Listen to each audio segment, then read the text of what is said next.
Good evening, race fans, and welcome to the Belly Up Sports Cup Series for the Brickyard 400 here from Indianapolis Motor Speedway in virtual Indianapolis, Indiana.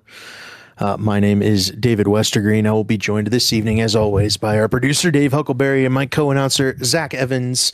And as we approach this fifth race of the Belly Up Sports, the 2026A Belly Up Sports Cup Series season, Zach, what are your thoughts before we enter this Brickyard 400 this evening? I think the story will be, will things change or will they stay the same? We've had four different winners in four different Belly Up Sports Cup Series races to start the season. Definitely a surprise on that front. And we've had six different winners in the last six full distance crown jewel races here in the Belly Up Sports Cup Series. But of course, you go into the Brickyard 400, you know who's won the last two of those. That's Matthew Weeks. He would be a new winner on this season, but could add to his trophy case in these long distance races with a third consecutive Brickyard tonight. And Matthew Weeks definitely, the betting favorite this evening. I would say he's also looking to take over the crown from Tyler Fody for most crown jewel victories here in the Belly Up Sports Cup Series. Matthew Weeks and Fody currently tied at that number, and if Weeks were to win this race tonight, that would be his, I believe, seventh total crown jewel victory, taking over the mark from he and Tyler Fody, who are tied with six. We are wrapping up qualifying right now, and I will send it down for the anthem, flyover, and command, and we'll rejoin you shortly.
This is Vince Stover with the Belly Up Fantasy Live baseball show from the Belly Up Sports Network.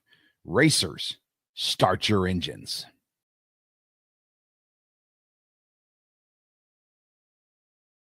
All right, and we are back to set the grid for this 2026A Brickyard 400 this evening as we have finished pre-race festivities and we can get into the starting grid. Daniel Falkingham is the 4D Racewear Pole Award winner this evening. He will be flanked by Ethan Stanley in the 91. Ryan Gable will start in third for Lake Norman Motorsports alongside the favorite, as we just mentioned, in Matthew Weeks in that 11 car. Starting fifth is Gavin Hibbs in the 95, the Chicagoland winner of the season. Scott Crump will start alongside him in sixth. Josh Chin, last week's pole sitter, will start in seventh alongside Ethan Burrell, starting eighth. Starting ninth will be Chad Frankenfield, and in 10th will be Tyler Fody, making his return to the series after missing every race since the Daytona 500. Starting 11th will be Trey Eitzen. Austin Abnett makes the race, and he will start P12 as an open car. Starting 13th will be Corey Abbott. He'll be alongside Jonathan Cutlip on the 7th row. Caleb Kumer rolling off 15th. Ryan Borges qualifying 16th.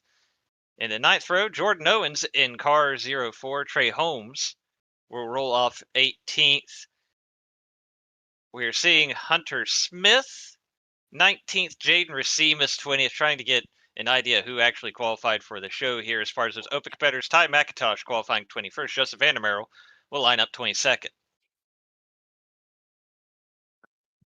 Jesse Racema starts 23rd alongside Harrison Talon in 24th. Ryan Schold will start 25th. I believe Logan Helton is going to start 26th. There's some questions on whether he is actually in the race or not. Gavin Higgins will roll off 27th alongside Gerald Campbell in 28th for Do Good Motorsports. Ray Bracey will go from 29th.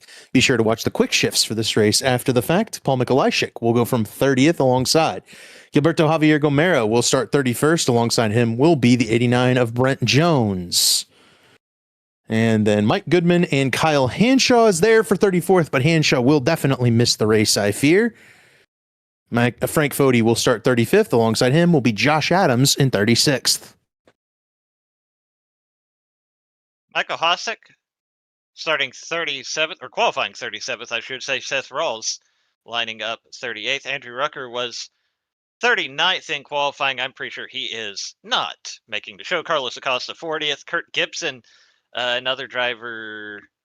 Oh, no, he has a charter. He's locked in, so he's 41st. Mark Rebelis. Rob Mooney is definitely going home. Blake Reynolds, of course, in at 44th. Garrison Hogan, 45th. Daniel Gore, 46th. Those are two guys who are definitely in on charters. And then Jared Rexing, he has 47th, a charter. Has a charter. Randy Yoakum, 48th, does not have a charter, if I'm not mistaken. Johnny Thomas, 49th. We even went up a number from what we had seen before qualifying started, apparently. I promise 43 cars will roll off here, and we'll find out who they are momentarily. Yeah, I think that 49th entry, I think it was Blake Reynolds registering right at the end of qualifying, kicked off one extra open car. I believe that's going to be Logan Helton in the 63, who ends up going home from 26th starting spot too. So, man, the open competition is extremely fierce as we open up this first pace lap here before we kick off the Brickyard 400. It's been an adventure for guys, but a couple of guys who do make the race: Austin and Amnett, Jordan Owens making their first starts of the season.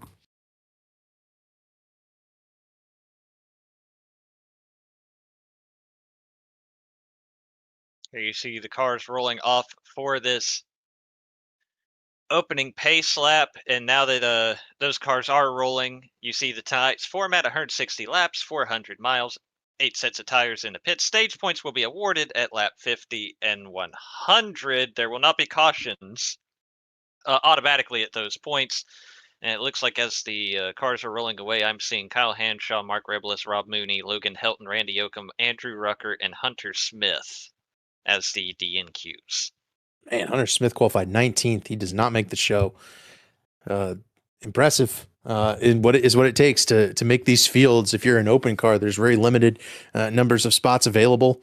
And our chartered guys are really talented. Our non-chartered guys are really talented. One's on the pole here in Daniel Falkingham. As we start cycling those charters out throughout this season, Falkingham will gain his charter and will be probably able to add a few more open cars to these fields. But for now, I mean, it is a dogfight to get into these races. We have our 43, though. We roll through turn 3 here at the famed Indianapolis Motor Speedway. And as we set this thing up, Zach, what's the strategy? Obviously, the stage will be lap 50. I think these guys probably will have to pit before then. Yes, we're looking at probably a little shy of 40 laps on a tank of fuel. I'm hearing 38 is a number I keep hearing most frequently. So definitely one pit stop before we get to that stage, and track position is going to be critical no matter what lap it is tonight. Absolutely right. Pace car is down pit road. Daniel Falkingham has control of this field, and he will lead us to the green flag. We are racing here in the Brickyard 400, 160 laps. Coming up from Indianapolis, Falkingham off into turn 1. Of course, you saw it on the screen during our pace lap. Daniel Falkingham entering tonight as the points leader in spite of last week at Mexico City at Autodromo Hermanos Rodriguez, missing 16 laps of that race. And he's got a break out front here as the battle for second. Ethan Stanley, Matthew Weeks, Ryan Gable trying to settle in behind him. Gable on that bottom lane. You see that outside, very strong on these long straightaways. Inside line will be preferred once you get to those corners. So Gable has the advantage over Gavin Hibbs as they fight for fourth. It's Falkingham, Stanley, and Weeks through turn number 4, and they'll come back to the start-finish line to complete the first lap here in the Brickyard 400. It is Falkingham, Stanley, Weeks. Gavin Hibbs takes over the 4th spot of Ryan Gable. Scott Crump, his teammate, there in 6th. Ethan Burrell 7th. The battle between Chad Frankenfield and Josh Chin is for 8th. Josh Chin, another new look on that car tonight. For the first few races, we saw a mostly purple look. Then he had the red and white and green last week at Mexico City, and now it's some good old Menards colors here at Indianapolis. That's fairly fitting.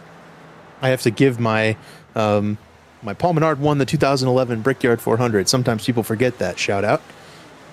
Here, get that off the board, but thank goodness for Josh Chin there too. Based on the bingo card. Yeah, that's it. You had to get your Paul Menard won the Brickyard 400 note in early. Scott Crump inside of Chad Frankenfield. Yeah, I'm not sure why we kicked Hunter Smith out of the race. I thought he was the last one. I thought it was Helton, and he's going to be a couple laps down. But I think that's a scoring error initially because he probably should be in the race. We only have 42 on the track right now.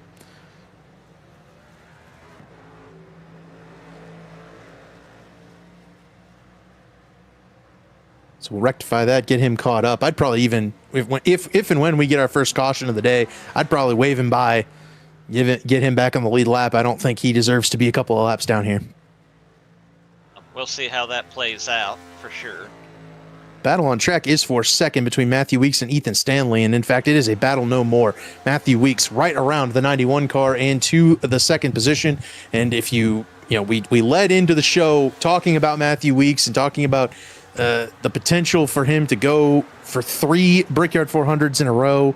This is one of, if not his favorite racetrack on the schedule, one of his favorite races on the schedule, and it's a long-distance race. I'm sure you guys talked about it all through the Daytona 500, that Matthew Weeks really, really strong when it comes to these long-distance races. He knows how to pace himself. He knows how to be around at the end when it matters. Right now, he's at the front very early in the race, and that's kind of dangerous for the rest of the field if Matthew Weeks is already at the front stalking the race lead. Oh, moment for Scott Crump coming off turn 3 underneath Ethan Burrell. Got that car just a little bit sideways. Crump and Burrell maintain that side-by-side battle for 6th. Out of turn 4. Not a whole lot of battles besides that, and Crump will tuck in line right in front of Chad Frankenfield. Looks like these guys have really ordered out. This is a long race, and you have to really pace yourself. As we mentioned, make sure you keep the right front tire on this car. I know it's going to be an extremely tight setup this evening. These guys are looking to find any sort of grip they can. They're using what you saw there, which was Scott Crump hitting below the apron. Try and get as much turn in that car as he can. Gilberto got loose off 2. Gilberto sliding onto the infield. I think he saved it. We all know caution's out. Gilberto came back up the track. And the first yellow of the day out here on lap 5.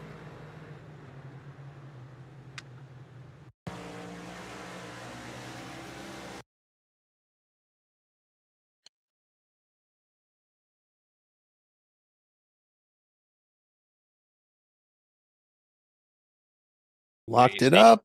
Yep. Went for a spin out of turn 2. Everybody made it by okay.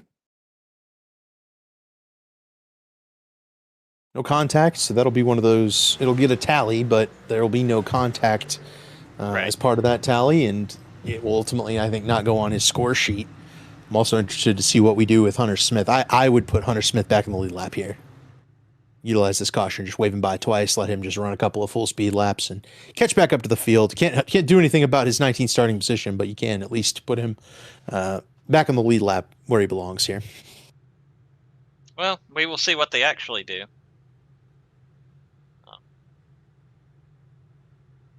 As the field catches up to the pace car, lap 6 going on the board next time by. 5 down. These guys single filed out really quick, and I was talking about the car being tight, and then Gilberto immediately broke loose. So I wonder if it's maybe a little less stable on corner exit than I was thinking. Typically, when you watch especially a next gen race on this track, that car really likes to you're on the throttle a lot, and the car likes to push out towards the wall when you exit these very flat corners.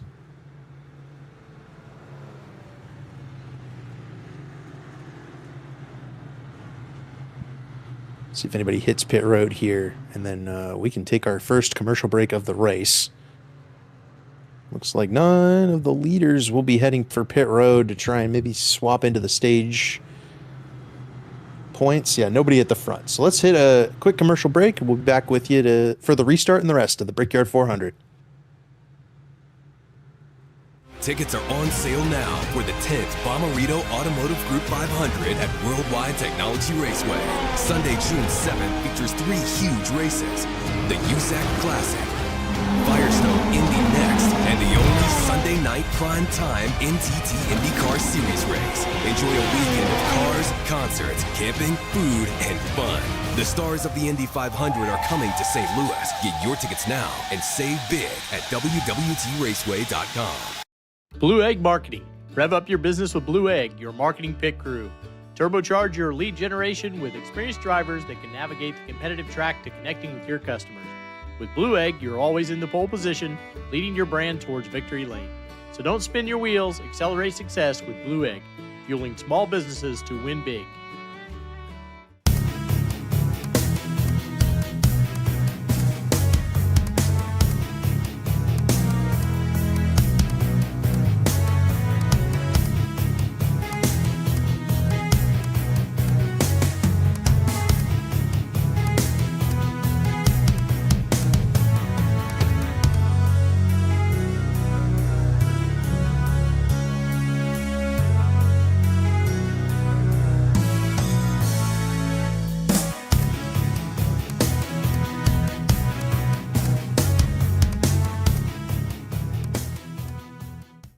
This is Bobby Bolin from Tom Bolin Ford, and I have huge news for you. Right now, we are offering interest rates as low as 3.99 on most of our used cars. That's right, 3.99 happening right now. And it gets even better. These used vehicles come with the Bolin Lifetime Powertrain Warranty, giving you protection for the long haul. This is your chance to save big with incredible rates and shop our wide variety of trucks, vans, SUVs, and cars. Only at Tom Bolin Ford in Hannibal. Heck of a deal, ain't it?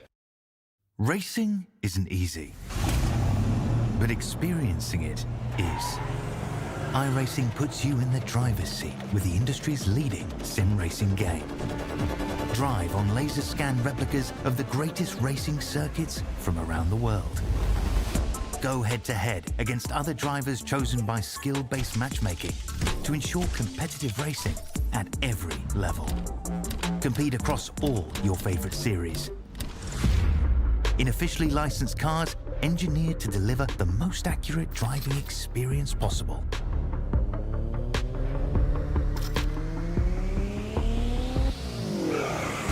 Join a race or host your own with players from across the globe. Race against the computer or in a league with friends. Feel the thrill behind the wheel. Visit iRacing.com.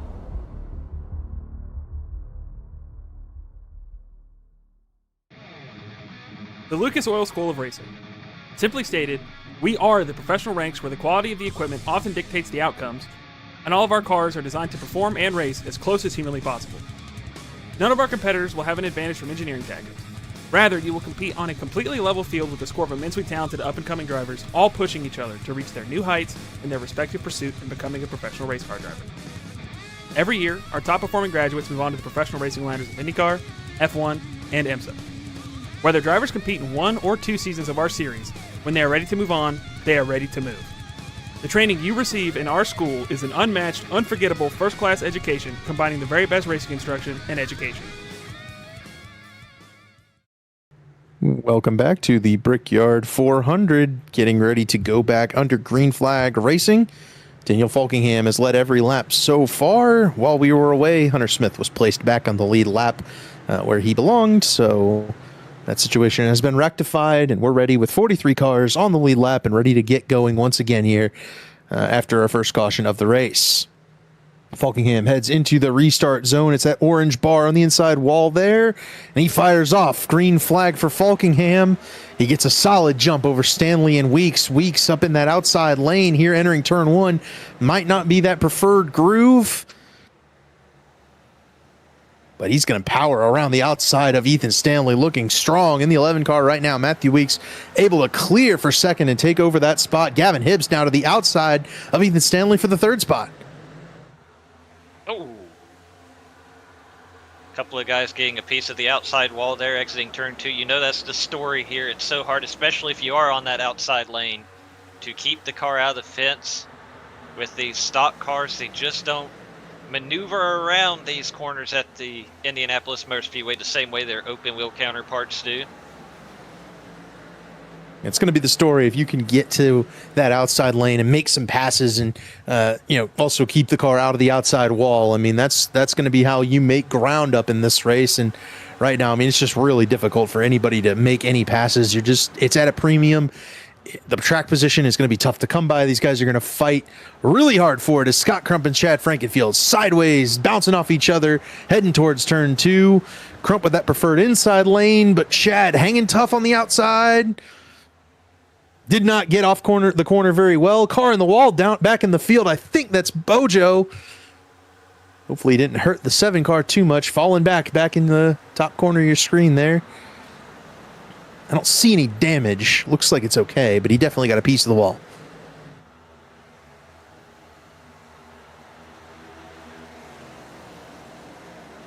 Look how quick they single out.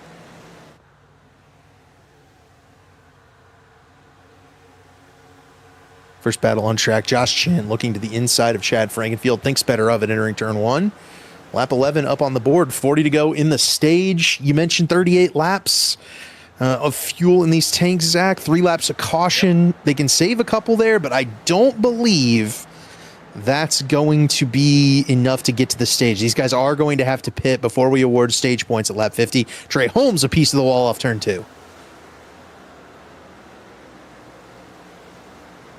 Yeah, I think another thing to keep in mind here as we move forward, we talk about how hard it is to pass.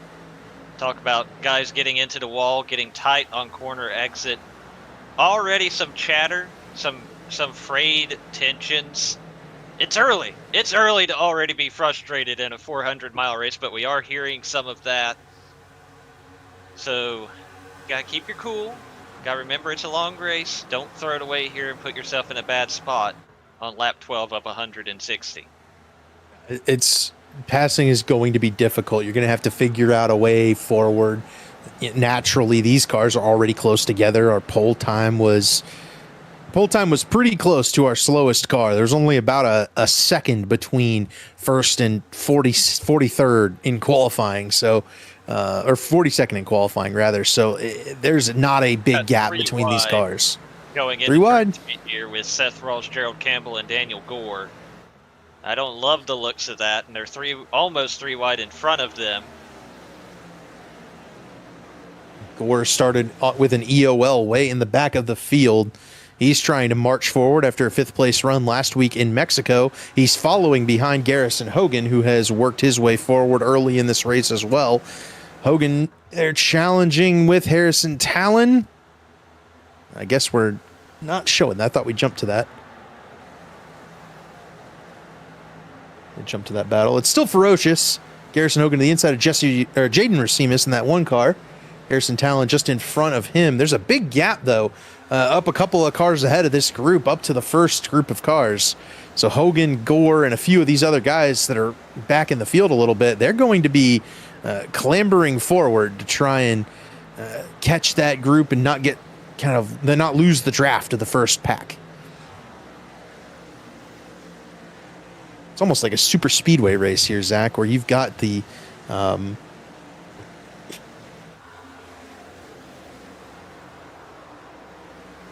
I remember when we first moved to this car, how frustrating it could be at times. You race side by side with a couple of laps for somebody, even at some of the 1.5 miles, and that would break you off from the lead pack. And you'd be like, hey man, cut me a break so that we can stay with the lead pack. Well, I'm here to race. Well, great. Now we're racing for 15th, and this is the best we can do until the next caution because you raced me for 15th. And that was always a fun conversation to have. Right. Yeah, it's tough because it's not quite that bad anymore, but any sort of side draft really does stack you up and lose time badly. I think these guys are going to have to be careful with that. Obviously it's unlikely that we're going to run caution free the rest of the way, but you're going to need to prevent the losing time to the cars in front of you with that draft on these long straightaways. You'll have to make up for it in the corners. It's just going to make things more and more difficult.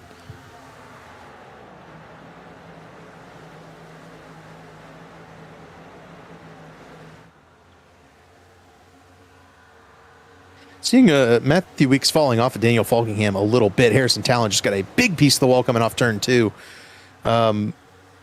Into battle for the 7th spot between Frankenfield and Burrell. So action still continuing on the track here. Talon lost several spots, but here's 2 battles. Chad Frankenfield inside of Burrell. Give this spot to Chad. And Zach, if there's one thing Chad knows, it's being fast in Indianapolis. This is probably his favorite racetrack. He tends to run well here in this next-gen car. He's led some laps the last couple of years as well. I kind of think, Chad, if he can get the track position and get up to the lead, he'll be able to fight for it. It's just a matter of how long. He tends to overdrive a little bit and get in trouble. Oh, Michael Goodman, speaking of trouble. Well, down to the runoff there on the backstretch. Does not bring out a caution. Good for Goody. He'll be able to stay in the race, though well back of the pack here. He is back in 43rd, some 29 seconds from the leader, Daniel Falkingham, who's led every lap so far in this race. All 16 of them were 10% of the way there.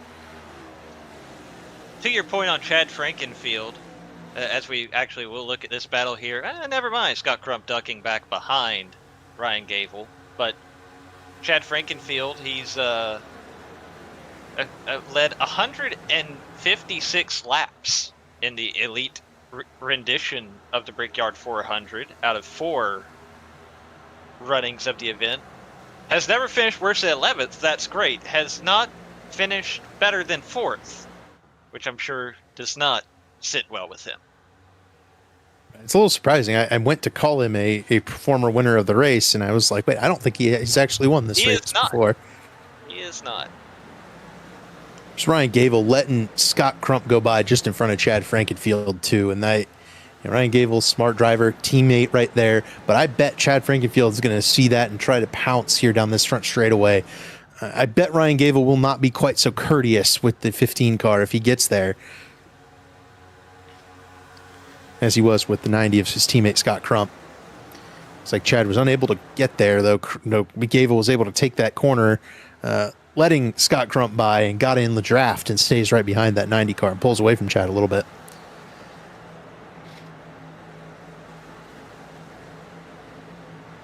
Progress for the guys who started in the back of the field. Update, Garrison Hogan is up to 22nd from 45th starting spot. Good progress for him. Daniel Gore got an EOL, also started 46th technically on the grid. He's up to 24th. Blake Reynolds is 30th. Ty McIntosh 32nd. They're looking both to get around Ray Bracey right here. And Bojo takes the way high lane.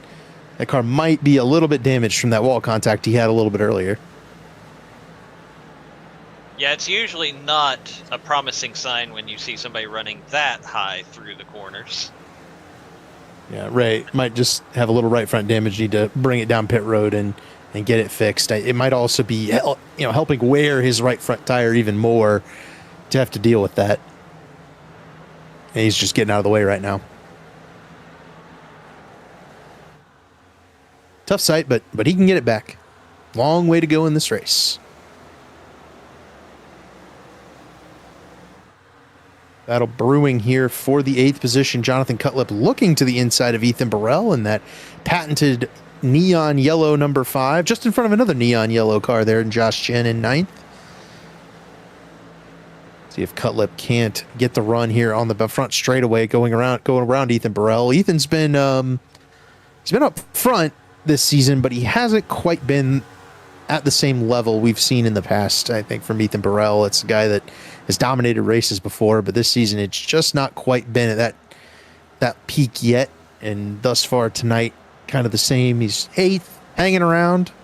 Something could go right, but that race pace that we've seen from Ethan Burrell just isn't quite there right now.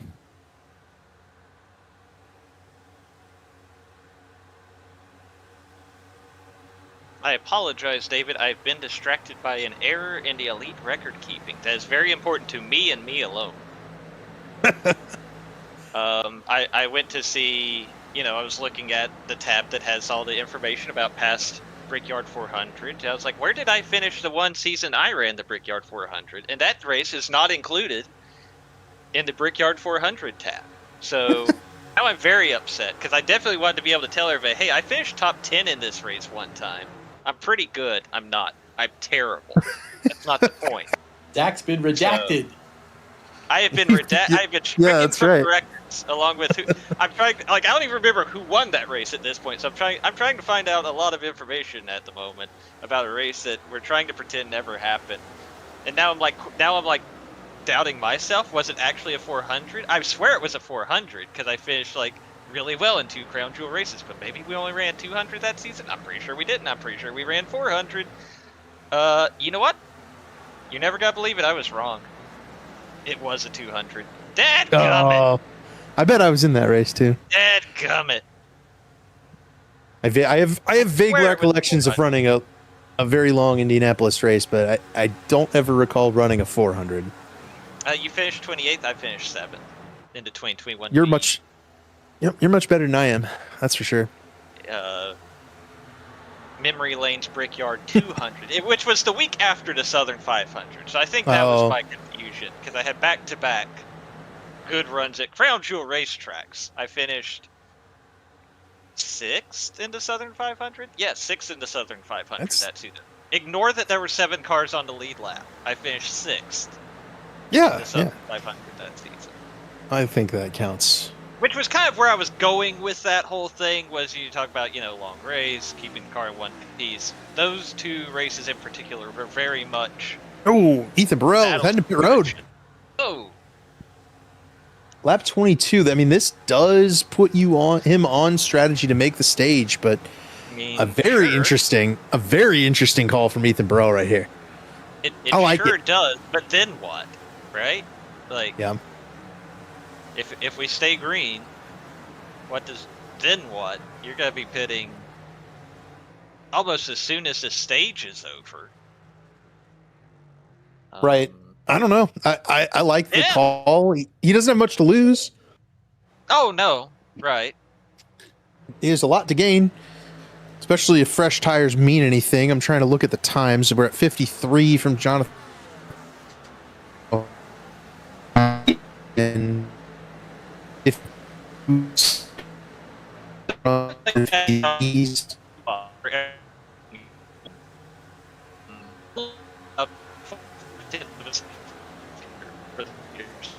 at this point,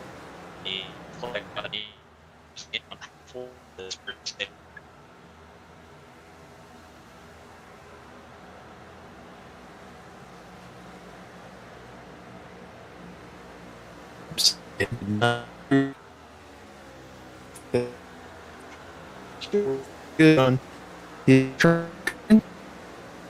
not a lap.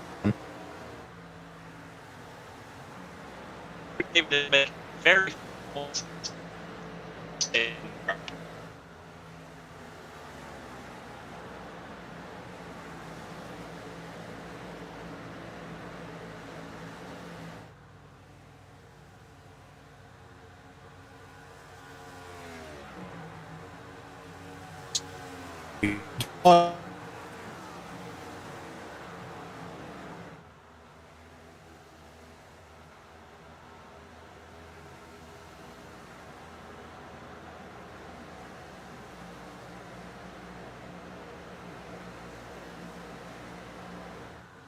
All right, we've all tried to rectify the audio issues. Oh. See if they're back. I hear you now. Okay. Oh, see, neither of us could hear. I'm pretty sure that was just a Discord universal moment we all had there. Yeah, we could not hear each other trying to communicate that something's Discord's wrong. been having a rough week. Man. All right. Well, Daniel Falkingham has an 0.8 of a second lead over Matthew Weeks. Gavin Hibbs sitting in third. Ethan Stanley fourth. Ethan Burrell has come down pit road, looking to flip the strategy a little bit. He is currently last. He's just out in front, a couple of seconds out in front of Daniel Falkingham.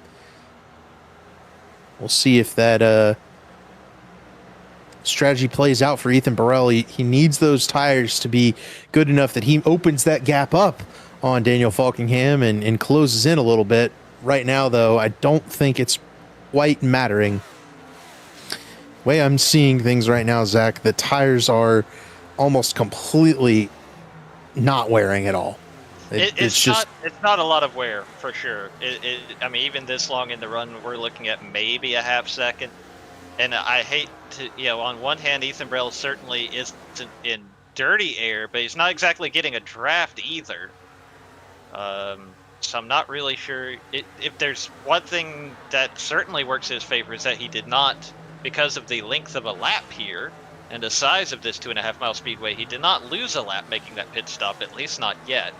So if he were to catch a caution, he'd still be on the lead lap. But then there comes a certain point in this run where if you do get that caution, you still have to come down pit road and think about getting fuel, if not tires. So I don't know. We're gonna see how this plays out for him, but it's definitely an interesting strategy he has created as we watch this battle for fourth between Ethan Stanley and Scott Crump. Yep, Stanley got that spot. Crump wants it, and Crump's run Stanley down a little bit. That 90's just a tick quicker right now. But it's so tough to pass at this Indianapolis Motor Speedway, and these stock cars, you can set that run up, but then you just kind of push that car away from you, right? With the air bubble kind of in front of your car, you just push them away. It's tough to close that gap up completely, get underneath somebody and make a pass. That's what Crump's trying to do right now. Is you see him cutting lower than Stanley right now, trying to set up the run down these long straightaways. He might have it here as Jonathan Cutlet rockets to the inside of Gavel. Crump not going to have enough to get to the inside of Stanley, though.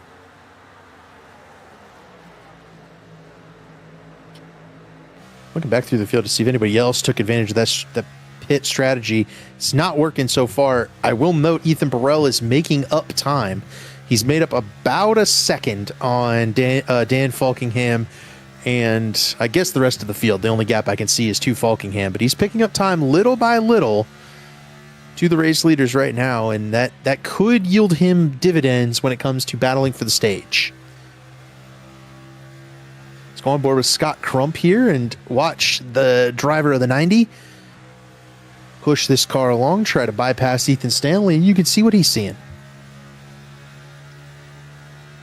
And the first thing I'm seeing right now, at least on corner exit that time in turn 2, we'll see what is like on the north end of the racetrack, but seems like a very twitchy steering wheel, which we know is a feature and not a bug of this next gen car. You hear about it in real life just as well on iRacing, but boy, it'd be awfully unsettling to have that much left, right, straight on corner exit at a place like Indianapolis. Ryan Gable just hit the wall on pit entry. He's still rolling straight. Oh, no. He has doinked the inside wall. We'll see. I don't know if he's hit it hard enough to do any significant damage to that 0-1 car, but definitely had some issues on pit entry. He hit the wall on the left side. I thought you meant he hit the attenuator at the end of the wall. No, not that bad. Yeah, he definitely came in a little bit hot. Overcooked, and he definitely sped on pit road. He's gotten a black flag from Yep. A black flag cleared by Sam Boutwell. He will have to serve a drive-through penalty, so pitting early will not work for Ryan Gable like it did for Ethan Burrell, unfortunately. And yeah, well, he gets through the pit stop clean, but he's going to be hoping for a caution flag here at some point so he can serve that penalty and get back on the lead lap.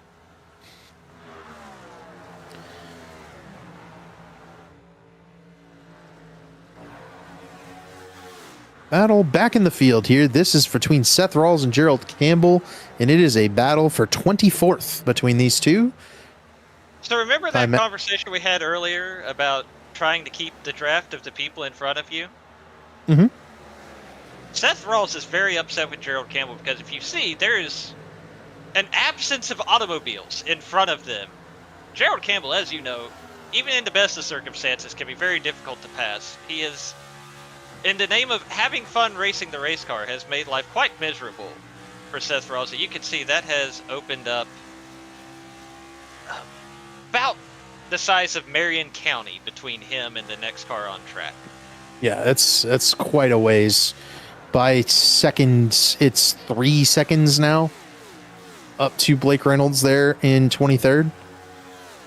And that's also cost the guys behind him, Ty McIntosh, Harrison Talon, Frank Foti. They're kind of at the mercy of a Gerald Campbell right here. And Gerald's a little bit loose as well. That car not driving as good on older tires.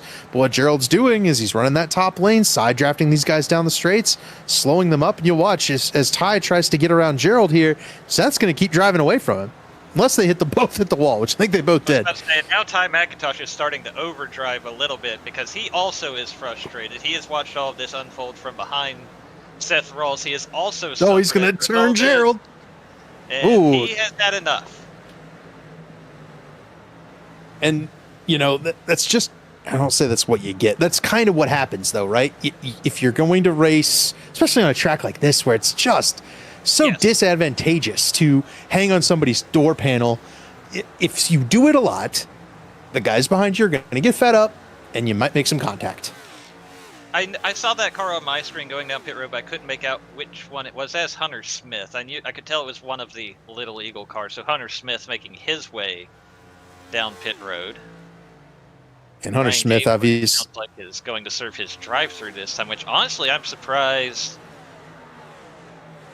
unless it hadn't been issued to him. I feel like that should have happened by now, but it will happen this time. It sounds like He was asking how long he had to serve it and was trying to wait as long as possible. I think that's pretty reasonable. It is, but I guess laps do take a long time here. Right. He had a couple of laps there, and then it was time. For sure. He will make the slow crawl down pit road to serve the speeding penalty. Remember, everyone has to pit before the lap 50 stage points are awarded. We're expecting pit stops around lap 40 for the majority of the leaders. Ethan Burrell is already pitted. He is about 3 to 4 seconds ahead of Daniel Falkingham right now. That's about where those guys are going to come off pit road. Ethan Stanley is the newest car down pit road here, pitting from, I believe, the 4th position. Getting tires now. We'll see if these guys can't make up some ground. As here goes Caleb Pecumer around his teammate Austin and Abnett. And Corey Abbott heads for pit road. While we've got an Abnett on the screen, I do want to shout out that driver of the 60 car. He bought Indianapolis yesterday.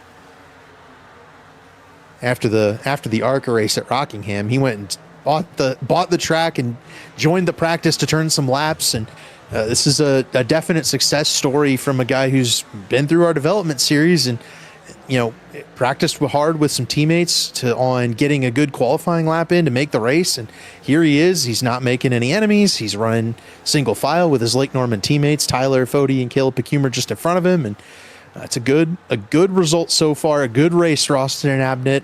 I believe it's his Cup Series debut. He might have another start or two before this, but this is definitely his 2026A debut, and it's a strong race so far. A clarifying statement. He bought iRacing's version of the Indianapolis Motor Speedway to add to his personal inventory. He did not back up the Brinks truck to Mr. Pinsky's spatial estate somewhere in the world and say, I would like to own this racetrack now. Now I saw the Lake Norman pictures of the Learjet that they took to Mexico City, and the great transports that they had, and Tyler couldn't buy him the track. You know, there's something to be said there for sure. I think you could make the argument this could be the downfall of L&M as we know it if they couldn't afford to buy Austin and Abnett the Indianapolis Motor Speedway on iRacing in game, as they say in the Twitch world. It's funny because just being involved with this iRacing community for as long as I have been. There are a lot of sentences you say that only make sense with our people. And then you say them out loud on broadcast with people. Ooh, somebody got a piece of the wall there. You say them around other people. It's like, that doesn't make any sense at all. That's the dumbest thing you've ever said. You're a dumb person for saying that. It's not the way I was thinking to take it, but the way you say it now, it makes a lot of sense. It makes a lot of sense. To make that clarification. Yeah, I'm with you. Mm-hmm. Gerald Campbell down pit road. Yes. Much to the approval of his fellow competitors, I fear. Right now, Matthew Weeks has drafting help from Corey Abbott. And I'm interested to see if this is actually helping Matthew Weeks, because Corey has the fresher tires just a little bit quicker than Matthew is right now. Last time down the front straightaway, Corey just shoved Weeks down the straightaway. If this lap is faster, I mean, it's right at the same. I mean, he's definitely helping Matthew Weeks a little bit. They gained a 10th on Daniel Falkingham. Yep, exactly 1/10, a 9.89 to an 8.89. And Jesse Racimus hits pit road. The 80 car for Fueled Up Racing. Jesse has not had a very good season thus far. A good run in this race would certainly do wonders for his confidence and momentum moving forward.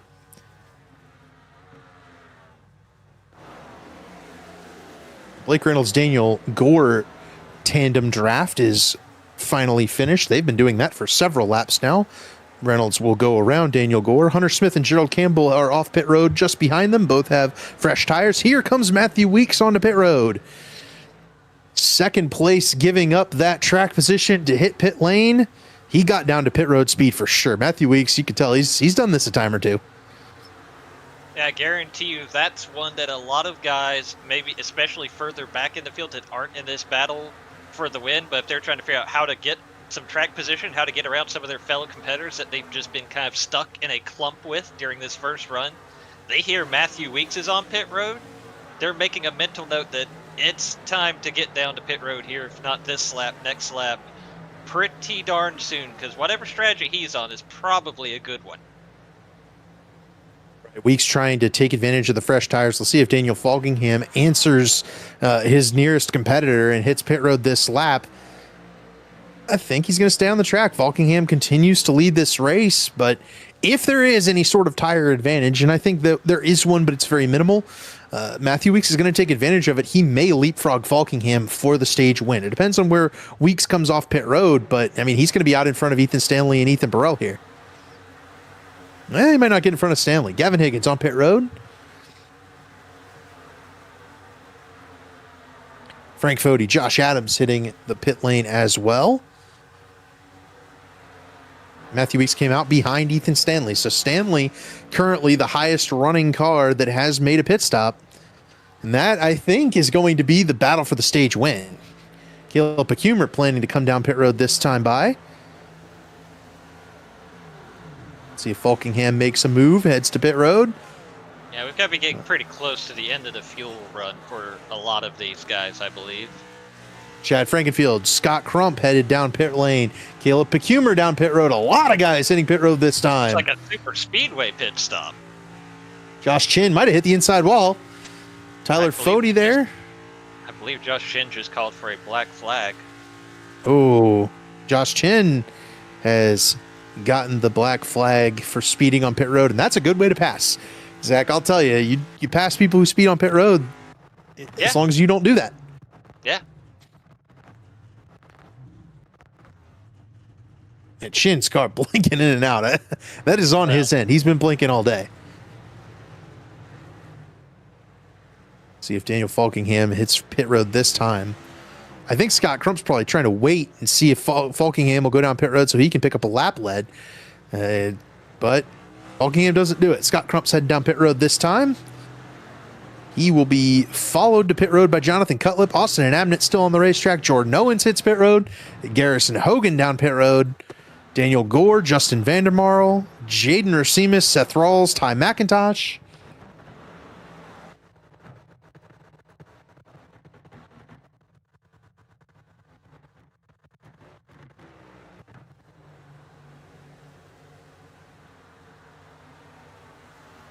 There's Falkingham. Now he's out in a hornet's nest of cars who come off the pit road. And this 39, he's going to have to choose when to make that pit stop. It's probably got to be this time by, right? I would have to think. We'll see. Nope. He's still on the track. He's got They're going crump to be looking for one egg. of those smoky unit fuel cells on that car if he keeps this up.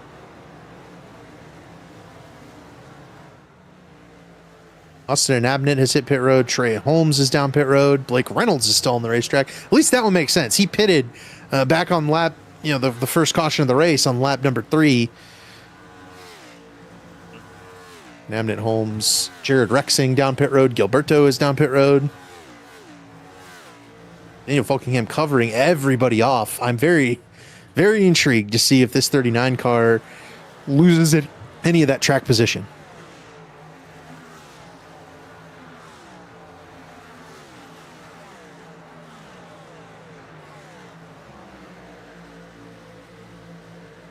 A look up towards the front of this group. Matthew Weeks is currently the lead car. He did bypass Ethan Stanley during this run. Stanley, Hibbs, Burrell, the top 4 on these cars that have hit pit road.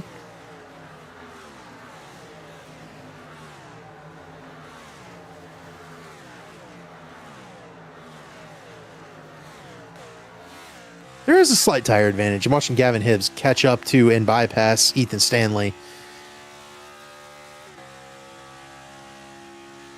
39 And this time. There you go. 44 laps with 3 caution laps, but he means he could probably go 40. Here, if that's a number he can hit consistently, then I think what's going to be really interesting here is that should get him to halfway. Now, can he get to halfway without, like you say, one of those cautions? I'm not sure. We'll have to see. If you can get to 80 here, that could be a game changer. Oof. You're absolutely right. Because then he can make it on one more stop after that. Right. Or maybe Like 81 or Reynolds. 82 just to be on the safe side if you don't get that caution, but it'll be very interesting to see who can get that far on our next green flag pit stop. I can tell you who won't. Right. It'll be Ethan Ethan Burrell, Burrell. for sure. For sure. He's planning on some yellow flags. Blake Reynolds, Paul Mikolajczyk have stayed on the racetrack, as has Johnny Thomas, Ryan Schold, and Brent Jones. Kurt Gibson is also still on the track as well, and then that will cycle things out to Matthew Weeks, I believe. Falkingham is just now off pit road. Weeks is entering turn 1 now. It's going to be very close. I say that's where maybe chess instead of checkers for these guys who you see in the top 5 or 6 right now, because as you mentioned, those are the guys who pitted under that one caution. They're going to easily make it to that lap 80. Now at that point they still have to, be smart about the fuel and keep hitting that number as they move on, but they have a little bit more buffer to play with than everybody else in the field. Right, and it's probably a good thing to try and make that fuel strategy work. Right now, though, I think we have to presume this is the battle for the stage win between Matthew Weeks, Daniel Falkingham, and Gavin Hibbs. And Falkingham with a good run with the newer tires already to the inside of Matthew Weeks, trying to take advantage of that good run. I mean, he played this pretty much perfectly. If he can get around Matthew Weeks here, Weeks going to battle him, but I don't know there's a whole lot Matthew Weeks can do here.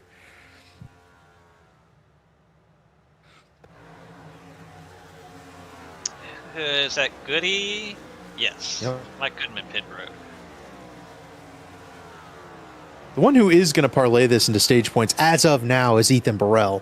As Johnny Thomas, that's going to be speeding for sure, right? Yeah, Johnny's way too fast on pit entry. Unfortunate for the 83. But he will make his pit stop now and definitely get a drive-through penalty. Will Johnny Thomas? That'll mean Blake Reynolds, Paul Mikolajczyk are going to be heading down pit road shortly. Sorry, saw a moment there with Caleb Becumer having a wiggle. I believe that was out of turn 3, and that has allowed Scott Crump to get by him. Kurt Gibson down pit road. Can Blake Reynolds and Paul Mikolajczyk make it to the stage? No. Blake Reynolds heading down pit road this time. Daniel Falkingham just ran the fastest lap of the race. Look at the gap he opened up on Matthew Weeks with those fresh tires. I mean, that's a big gap.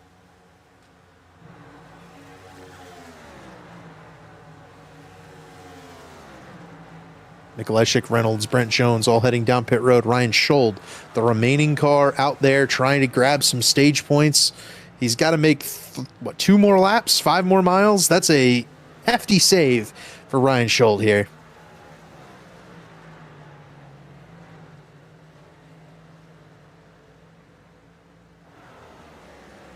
Trying to steal some stage points away from Daniel Falkingham and Matthew Weeks. Potentially.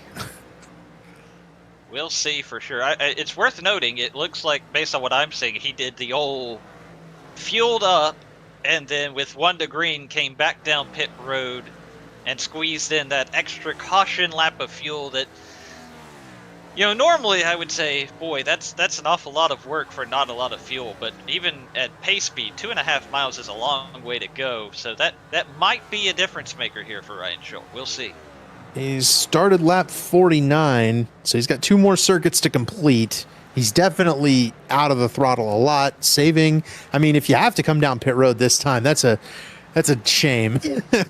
But, if he comes down pit road next time, Zach, oh, no, you know what? His pit stop's not going. His pit box is 25th. That's not going to cross the line. He's got to make 2 more laps in order to get stage points. That's what I was thinking. Yeah, that's what I was thinking. Yeah. But his pit box isn't there. It would have to be. He would have had to have started further back or near the very front of the field because the start finish line at Indy is way down towards turn 1. It's true. It is not at the halfway mark of the front stretch. It's not quite Talladega, but All right, Ryan Schuld's going to go for it here, lap 50 beginning, and I love it. Go for Ryan. Good for Ryan Schold. Go get some points, man. If you can do it, he wasn't looking at a particularly good finish anyway. I mean, 20s maybe, but to grab a 20s finish and 10 stage points and a stage win, well, that's a much better day. It's like a top 10. See if he can do it. He's got to get all the way around here without running out of fuel, and then go around one more time, and then come down pit road. Go around one more. Yeah, if he's got to get to. Yeah. Now let's see. Yeah, we'll see what does he hit this time, or is he going? He's like coasting. I mean, he is really milking it. Oh my goodness. He's coming down pit road. We'll see what. So I do not think this is going to work out, depending on where that pit box is. He started 25th, so the pit box is going to be before the start finish line. So unless he's planning on just going fuel only, getting to the line, and then figuring something out, Daniel Falkingham is going to win the stage right here because Schold is in his pit box right now. He's not at the line. Daniel Falkingham wins the stage. Ryan Schold stays out and tries it, and he will not get the points. He will, in fact, get no points here. The top 10 is there to your left. Falkingham, Weeks, Hibbs, Stanley, Frankenfield. Burrell picks up 6th place stage points. That is higher than he was running before he pitted early. Eidson, Cutlip, Fody, who's not running for points, and Scott Crump with 10th. Just missing stage points, Corey Abbott, Caleb Pecumer, Ryan Borges. Just outside, Blake Reynolds, no stage points. Garrison Hogan, no stage points. Unfortunately, Ryan Schold also no stage points. He crossed the line 24th. Carlos Acosta was just fully sideways in turn 1. No caution, though. We remain green, lap 52. The race now is to lap 100. Zach, you have to make at least 1 more pit stop. In Ethan Burrell's case, you might have to make 2 pit stops to get to stage 2. What are these guys thinking about now as they try to finish off these next couple of runs? Well, obviously that depends a lot on where you're running, but the big picture is you've got to figure out, now that you have that 1 lap, or rather 1 green flag cycle, in your notebook, you're looking at your tire wear numbers, you're looking at what lap you pitted on, you're looking at your fuel number right now, where it can get to in light of if we don't get another caution, and you're starting to strategize, do I need to save some fuel? Do I need to try and get around some guys? Because now we've definitely broken up this pack. We don't have as many of those 10, 15, 20 car brains that are pulling each other around the track, because how you executed that green flag pit stop or when you made that green flag pit stop has determined where you are in this running order, and you've got to alter the strategy accordingly. If you liked how it worked out for you, keep doing what you're doing. If you lost ground in that cycle, how are you going to change that strategy with the fuel cell you've already got? Right. And the obvious winner, and we can kind of go through some winners and losers on the stage here, but I mean, the obvious winner, Daniel Falkingham, not only did he win the stage, but he has pulled out a 3-second lead on Matthew Weeks. That lead was under a second before the pit stop. So Falkingham, the clear winner through this first stage and through that first cycle of pit stops. We also kind of believe he can make this race on 2 more stops. Not sure everybody else can. I'll tell you who definitely can is Ryan Schuld, for sure, right? Like, pitted lap 50. Even if he does 38, he can make it to the end of the race, I believe. So even though Ryan Schuld is 20 some odd seconds behind, I mean, that he has to make one less pit stop. That could significantly alter several guys who are up in the top group. One guy who is definitely going to have to make an extra pit stop is Ethan Burrell. He pitted lap 23. There's kind of your fastest cars on the track. It's basically the guys we're expecting to be quick, but Daniel Falkingham, the quickest right now, other than Blake Reynolds, who's back in 17th, but has been behind the 8 ball from the get-go after starting 44th. And of course, Blake Reynolds would have been one of those guys that has a little bit fresher tire at the moment because he was later on that green flag pit stop. Yep. A couple of guys who've led laps here. Obviously, Falkingham has led the most so far. Reynolds and Schuld snuck in a few laps led. Bonus point there for Blake Reynolds. And I'll tell you, Zach, I am quite irritated that Real Life NASCAR, since we've gone back to this chase format, is not awarding bonus points for leading laps. And they've had a ton of different leaders through the first couple of weeks in Real Life NASCAR, aren't awarding bonus points for that. I don't know why. We're awarding bonus points for it. We're doing it the right way. I like that. I've always been a big fan of that. I think it was always very interesting to see, what Lynx drivers would go to lead a lap, and pick up that bonus point. Right. You used to see guys stay out under caution, go all the way to the back, but they wanted to grab that 5 bonus points. Ken Schrader used to say it was worth like 2 or 3 spots in the final standings if you could lead a lap just about every race.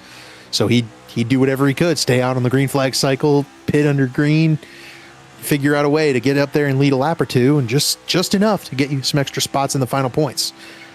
Seth Rawls going around Jesse Racimus there on our screen. And this is a battle for the 21st position. Austin and Abnett just behind them. We talked about winners on the cycle. Austin and Abnett fell 11 spots on his first green flag cycle here in Indianapolis. Definitely not the best start to the season there for Austin and Abnett, but I do think he's got one under his belt. Hopefully the rest will be a little bit better.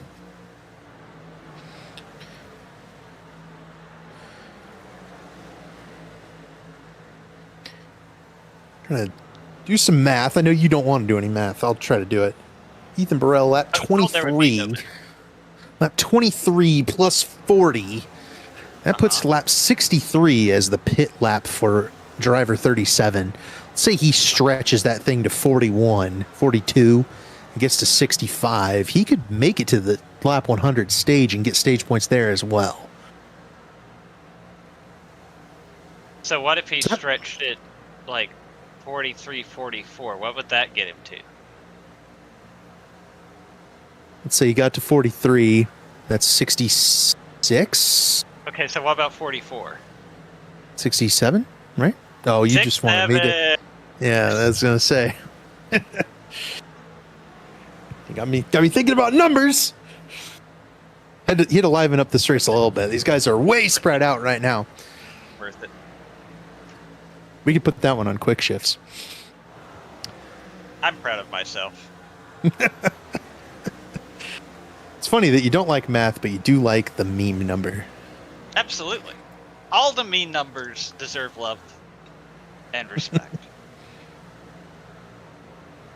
A battle for third place is brewing on the racetrack, and if we could swing up to Chad Frankenfield and Gavin Hibbs are starting to get close to one another, and Chad is running Gavin Hibbs down. He has been putting in some very good laps. His 15 car is starting to bear down. And we'll see if Gavin and him don't have a tussle for third place here very shortly. This is happening. I mean, 3 to 4 seconds behind Daniel Falkingham, though. I mean, this is a very big drop back from the race leader right now. It is. He has pulled out to a really big lead where a lot of these guys are close together after that cycle.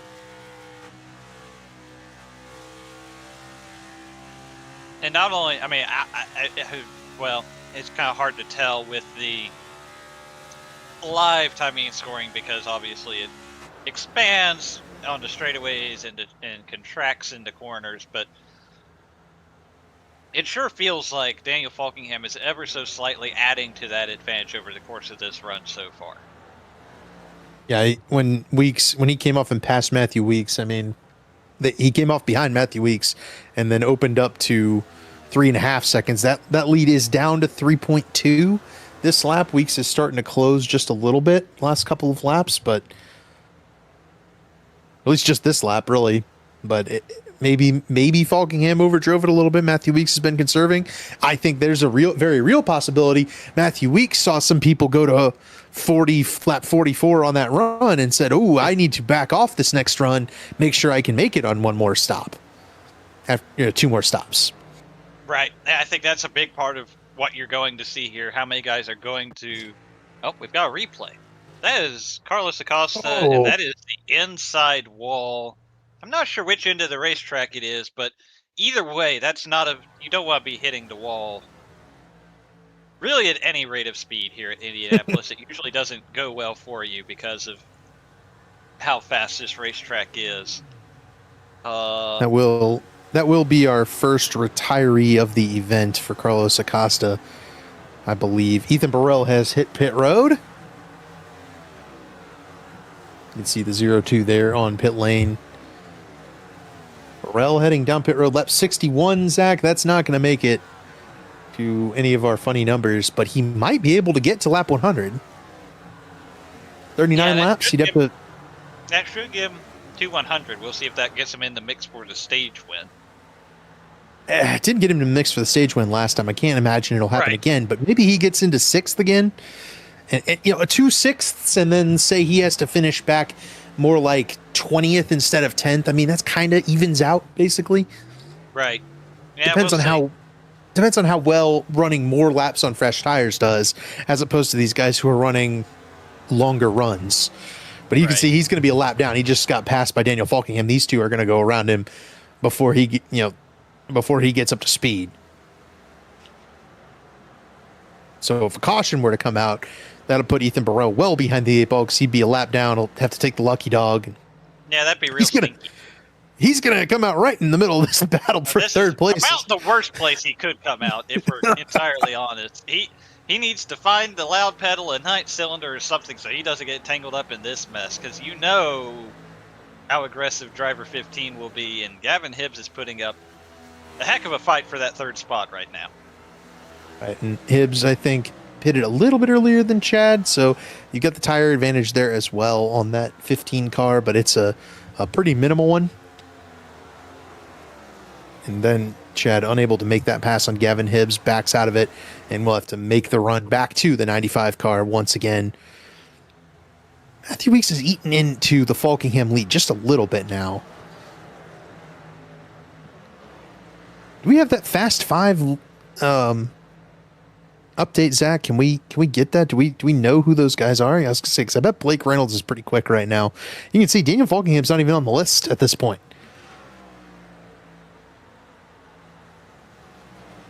It's Blake Reynolds, Matthew Weeks, Garrison Hogan, Chad Frankenfield.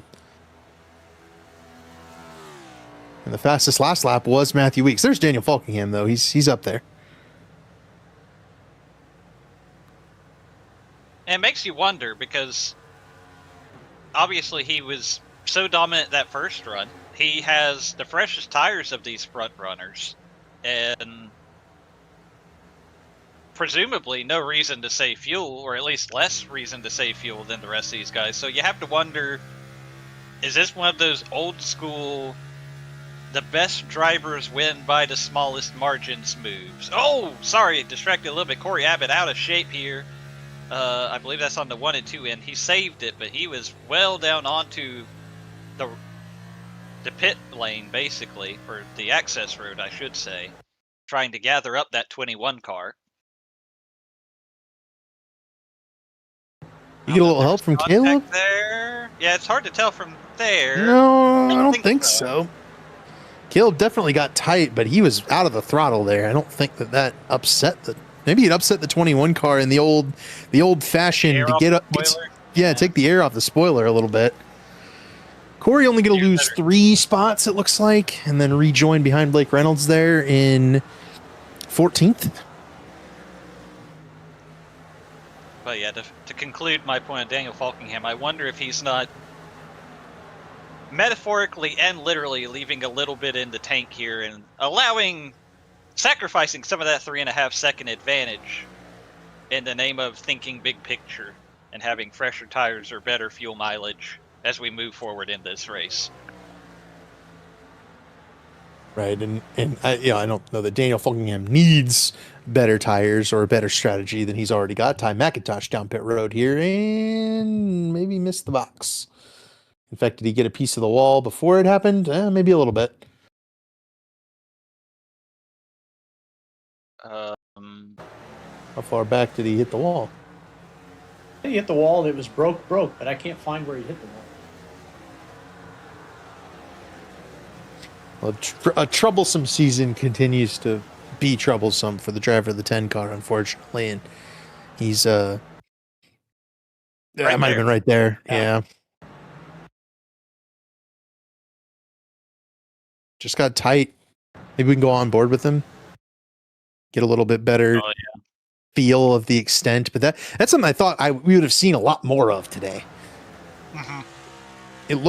It looks like, you see he's a little bit up out of the groove, and it's notorious at Indy that's just going to make things difficult. It's like Paul got a piece of the wall in front of him too.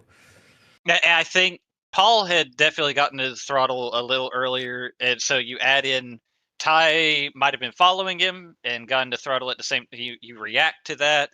Then you add in the aero wash. We've talked about that 1,000 times already this season, where Paul washes up the track, so that just dumps the dirty air onto Ty, on top of an already not great situation. Yeah, just stock car racing things. Oh, look at this. Oh, here's some stock car racing. Caleb Pecumer out of shape to the inside. The Channel 199 Toyotas will scoot on by. Hogan and Reynolds make quick work of Caleb Pecumer, who got caught up fighting with Kurt Gibson. And Pecumer will drive on by Gibson now, but it was way out of shape down the back straightaway. And Garrison Hogan, Blake Reynolds, I'll tell you, Zach, if those guys can get a yellow flag to catch up that 14-second gap they have up to Daniel Falkingham, they could certainly make a run at that 39 car. I think those are the guys that he would need to watch out for if there is a caution flag in the remainder of this race. Right now, we're not looking like there will be one in the near term for incident, but we have had a few of those near misses where guys are starting to have the mental fatigue. You get a little bit sloppy when you've been out here running for about an hour on this long Indianapolis raceway. You've just got so many different variables with each corner. Each corner is just a little bit different. Makes things difficult to stay concentrated for the entire race. That's what makes the Indianapolis 500 such an intriguing event. That's also what makes this race right here such an intriguing event. You just have to be so good for so long that we're starting to see those guys get some fatigue and make some mistakes.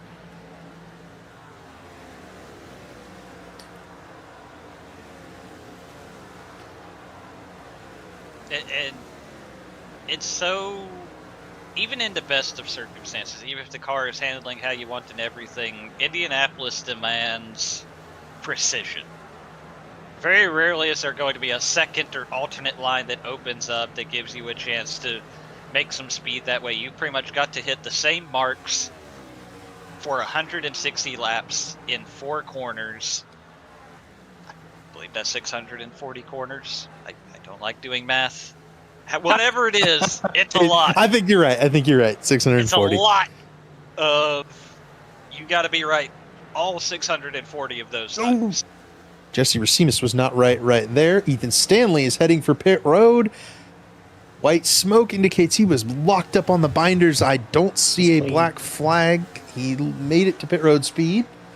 But Ethan Stanley did a very good job getting down to pit road speed. I do want to make a call out here as Ethan Stanley pits and turns over a top 5 running spot to Trey Eidson, who is one of our open cars. Eidson made the Daytona 500. He has really only run that race and this race, I believe, but good performance for Trey Eidson here. I think he, maybe breaking the draft a little bit with Jonathan Cutlip hounding him right here, but he's been running very well on Sundays and trucks and has translated it to some really good results here on Wednesdays, and running 5th right now at this point in the race is an extremely impressive opening to the night for Trey Eidson.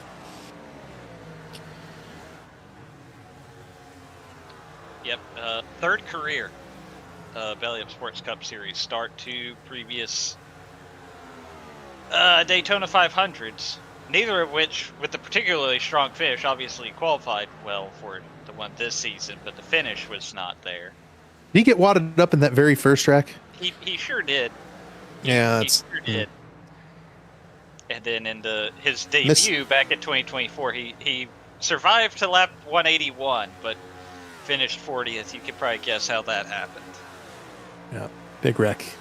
Hunter Smith down pit road. They're pitting in about the same order they pitted last time, is what I'm saying. And I think that's pretty fair. These will see Matthew Weeks in about 7 laps or 6 or 7 laps, pun intended.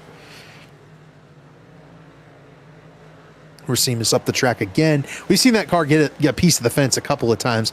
That car might be damaged at this point for Jesse Racimus. And what's starting to be interesting to me, you'll note on the left side of your screen, Matthew Weeks has eaten about a second into the lead of Daniel Falkingham, and Chad Frankenfield is following suit. Those guys are both very quick right now, running good lap times here late in the run. I wonder if that's because they're getting pulled from Ethan Burrell and Ethan Stanley, but I don't think so. I think the two of them have just saved their stuff quite well through the course of this run and are maybe turning it on here late in the going.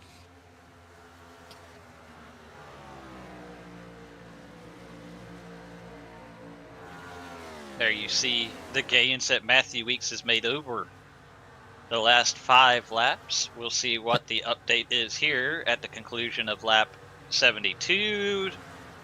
Another 10th. Yeah. It's good gains. It's going to put them back within striking distance. And if Weeks was saving a little bit at the beginning of this run, and he can close that gap to when Falkingham pitted from when he pitted, close that tire advantage gap, he can probably close up the gap to Falkingham ever so slightly. He's going to have to do that each of the next 2 pit stops in order to close in that gap and make a run at this race win. Corey Abbott did hit pit road. Chad's fallen off just ever so slightly the last couple of laps. It's not quite as good as it had been.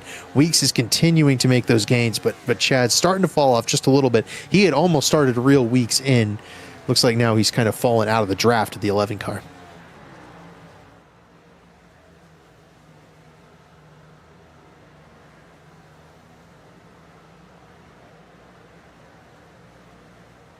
Yeah, 52.9s for both Falkingham and Weeks. Chad with a 53.1.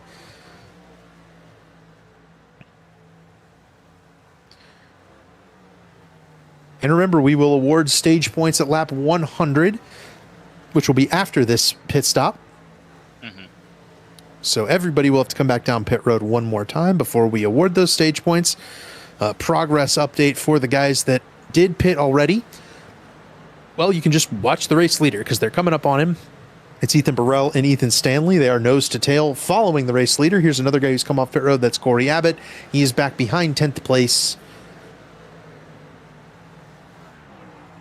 But the current battle for the first car on those fresh tires is the current battle for the lucky dog between Ethan Burrell and Ethan Stanley as they go to lap around Ray Bracey, who has had a pretty miserable night, got a piece of the wall in that first run after that first caution and has not been able to fix the car.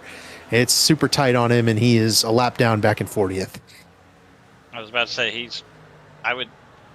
believe, multiple laps down at this point.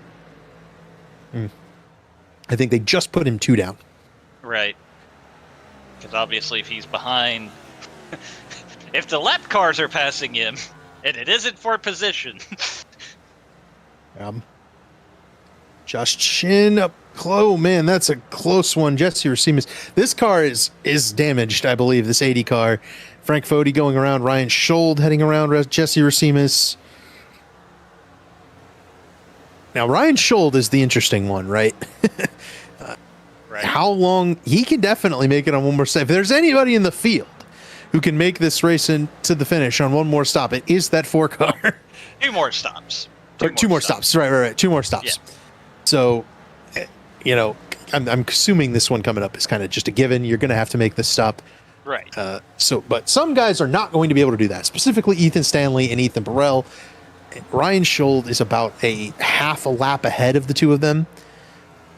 Maybe my question would be, could Ryan Schold steal like a better finish than an Ethan Burrell or an Ethan Stanley get here tonight by avoiding making that pit stop?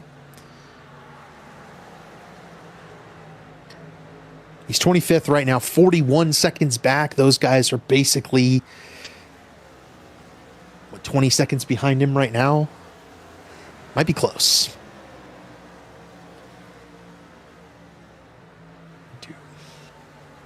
4 pit stop start. Why don't we talk to Ty McIntosh real quick and get his thoughts on this racing here tonight. So, Ty, it's David in the booth. You got me, buddy?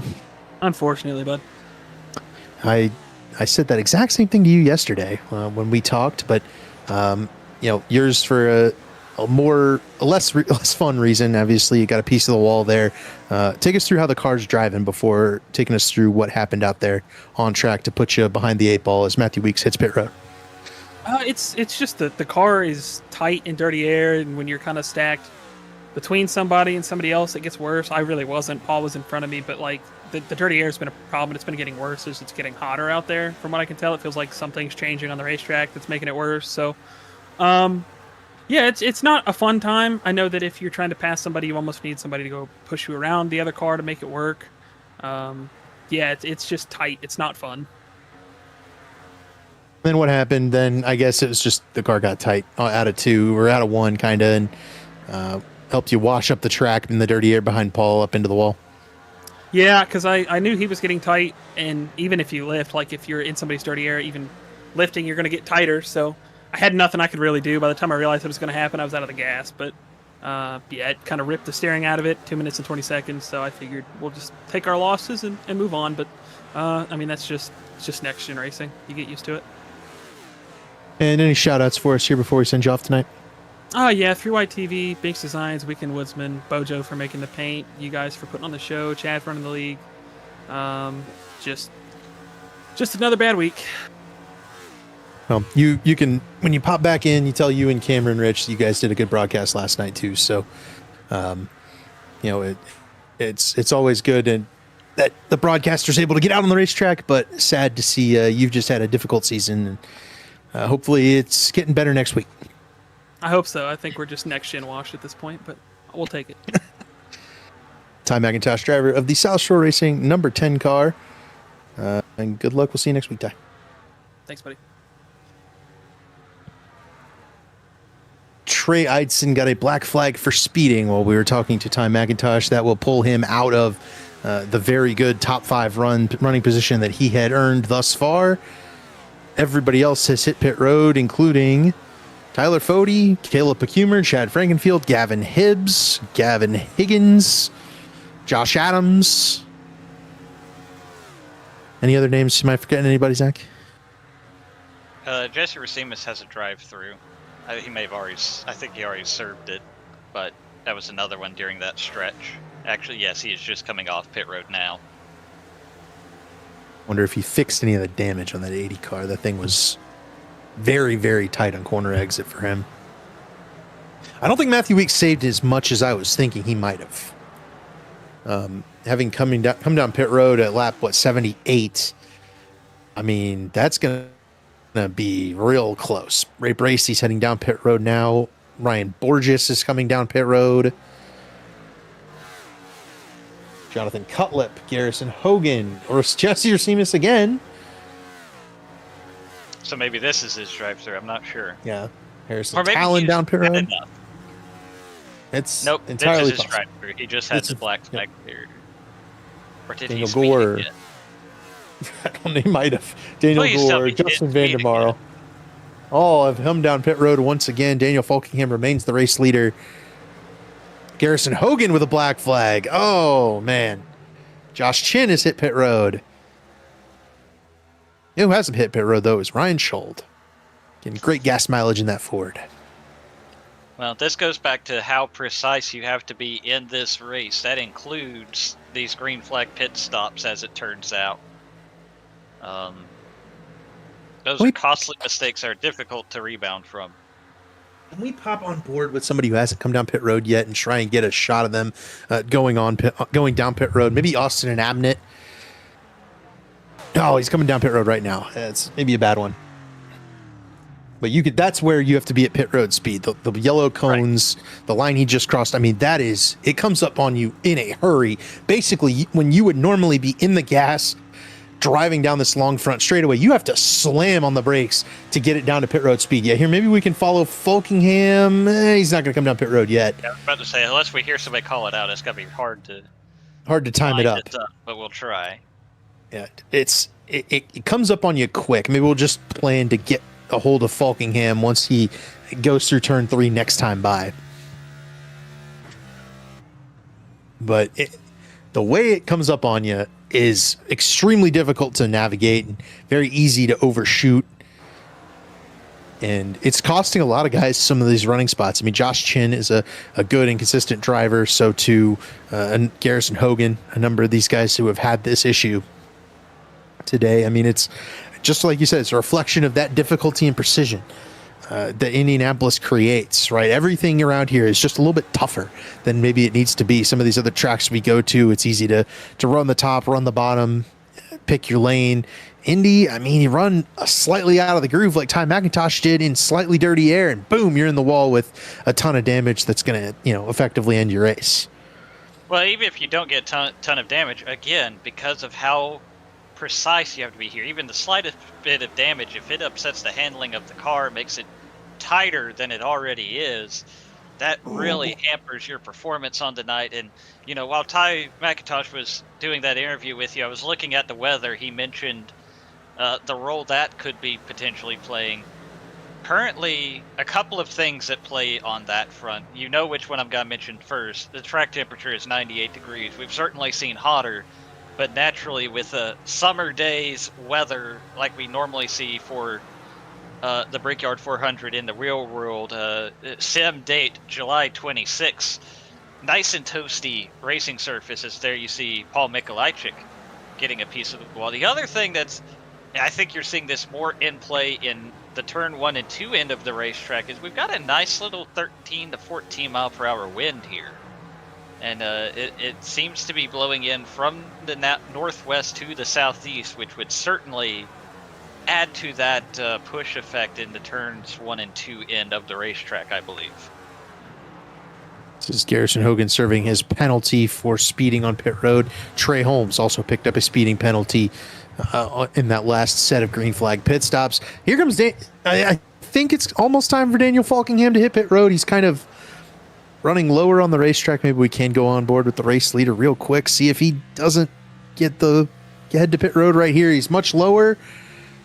Yes, here comes Daniel Falkingham, and you can see just how quick this thing comes up on you. He's already in second gear. He's well down to pit road speed. Good job by the race leader and points leader, Daniel Falkingham, to hit pit road with precision like Zach was talking about, and that'll turn the lead over to Blake Reynolds for now.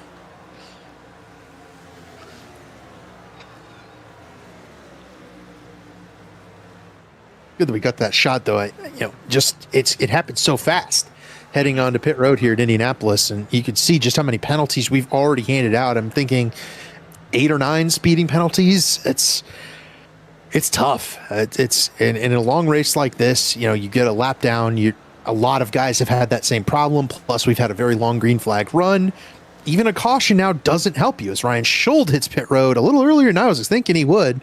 But recovering from that Ryan is Scholl, difficult. Black flags. No. It just keeps getting worse. Oh no. Couldn't get the stage points in the first stage. Good Ryan Scholl, and now a little bit of a speed.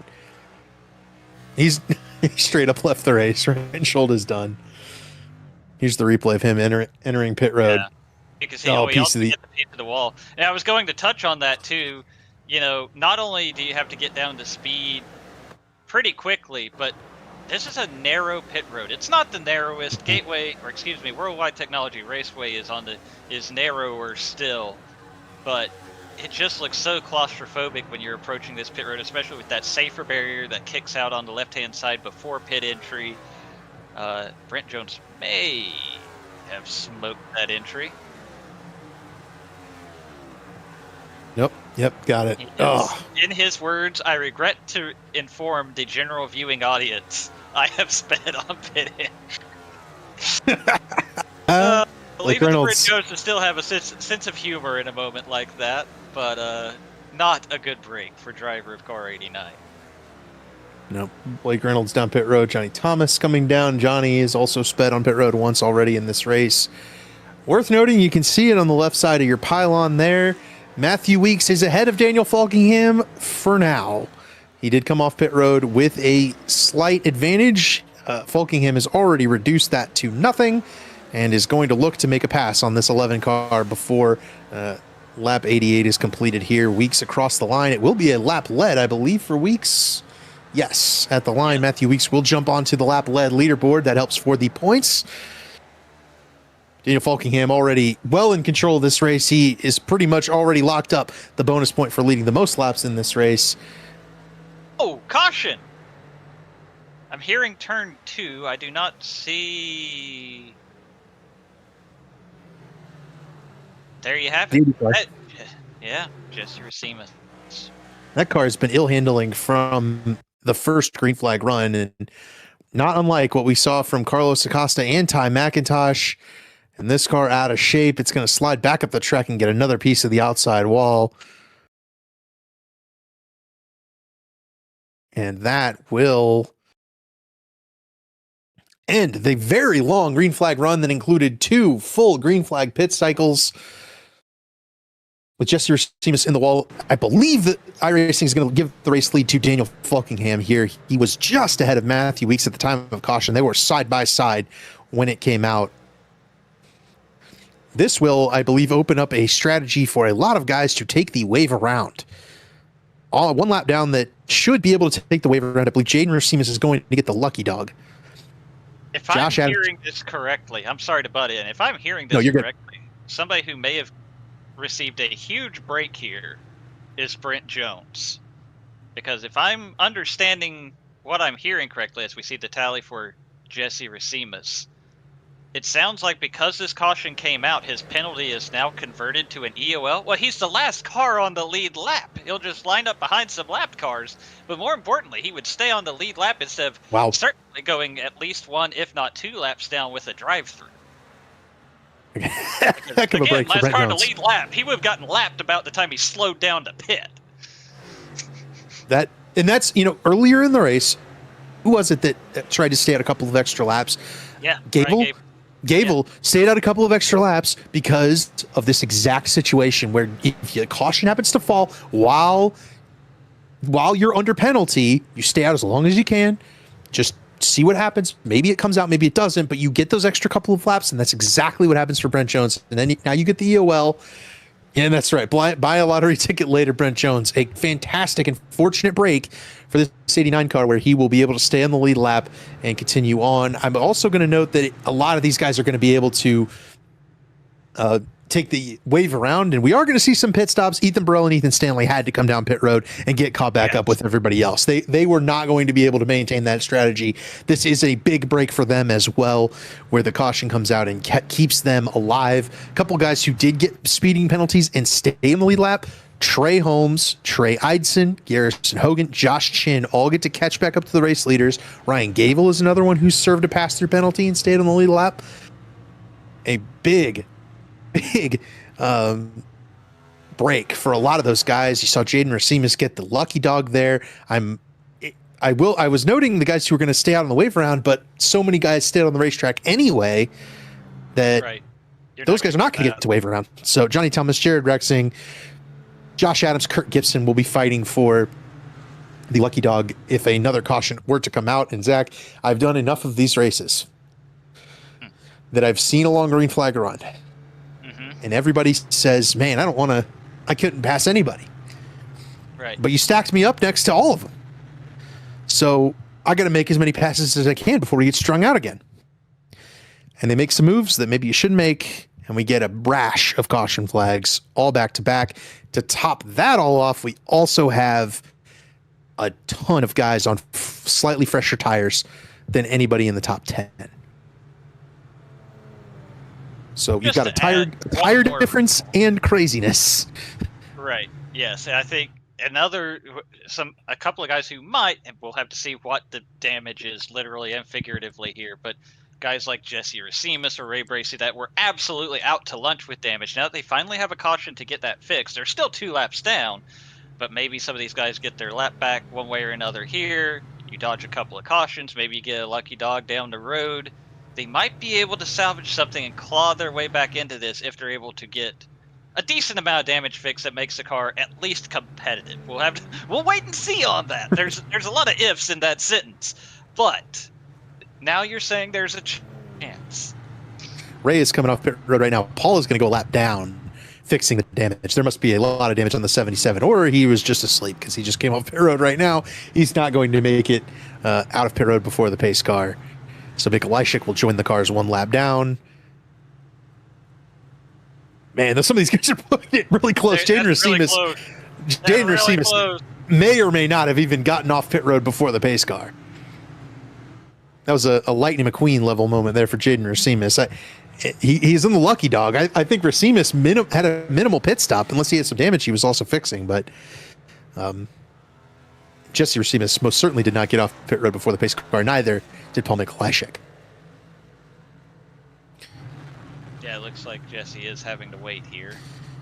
Oh, and one other thing, Zach, that is going to add to the craziness of this restart is we are 9 laps to the stage. So we're going to be awarding stage points. Boy. We're going to be awarding stage points. We're going to be we've bunched these guys all back up together after having spread them out for so long. I would place a hefty wager on there being 1 or more caution flags before the stage and then potentially shortly after as well.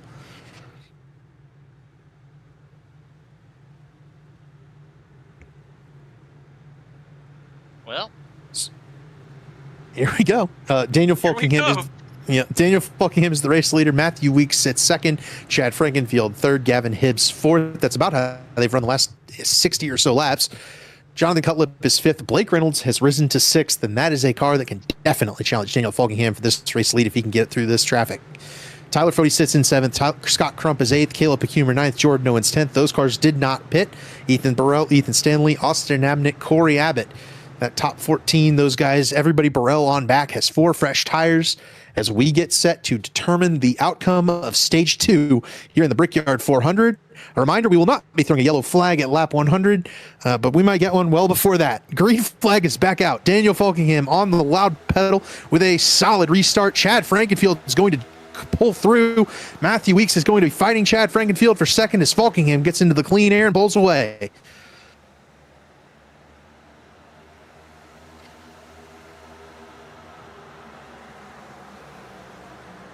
That was still for second. Frank. Interesting for these guys who didn't pit under that caution. How will their tires fire off after a heat cycle? And some of them obviously have fresher tires even with this group. Chad Frankenfield, for example, 2 laps fresher than Matthew Weeks. Same with Gavin Hibbs. Right, Chad took a little longer to pit. Blake Reynolds just pitted just before this caution came out. I don't think he had even finished falling to the proper place where he would have cycled out after that green flag stopped by the time the caution came out. So Reynolds up here into 5th spot as he gets around Cutlip, now fighting behind Chad Frankenfield, now looking to the inside of Frankenfield is Blake Reynolds for the 4th spot. And Chad rolls over and gives it to him. If you detect surprise in my voice, it's because of who I said did what. We've got trouble. It's Gerald Campbell, Seth Rawls, Justin Vandermeer. Oh, it's going to be a huge big wreck. crash. Huge wreck in turn They're 2. still piling in. Somebody just... Oh, my goodness. Garrison Hogan involved in this. Trey Holmes involved in this. Frank Fody, Michael Goodman. Seth Rawls, as you mentioned. The yellow is out for the second time here tonight, and it started around Gerald Campbell and Seth Rawls, and it's Justin Vandermarl that gets a piece of the wall and kicks this off. And Seth Rawls was almost clear of it, but Vandermarl comes off the wall and just tags him in the right rear.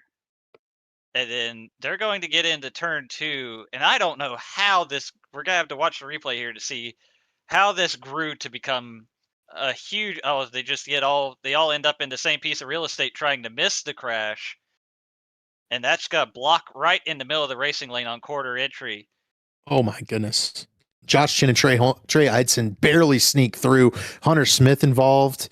I mean, look at once we get back to it. I mean, the car. There were 7 or 8 cars just piled together in the outside wall. Johnny Thomas is disconnected from the event. I think he's involved in this. On board with Ryan Gable, this is going to be a good look at what happened and how he got away from it. Ryan Borges involved. Don't know if we called his name yet.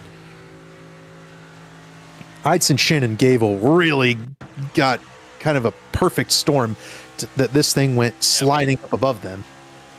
We'll see Eidson's points, but then we really need to see how big this wreck became with all those cars above it. Maybe go on board with somebody like Trey Holmes. Or go like do a TV view. Show the size of this incident, yeah. Yeah, like a TV view or something here, Dave.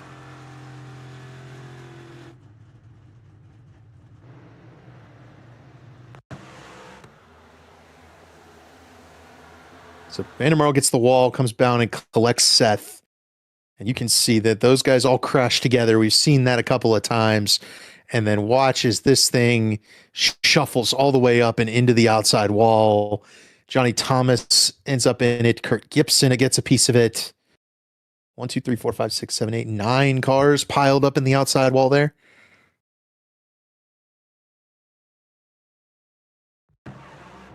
Plus Vandermarl, so a 10-car pile up here in turn 2.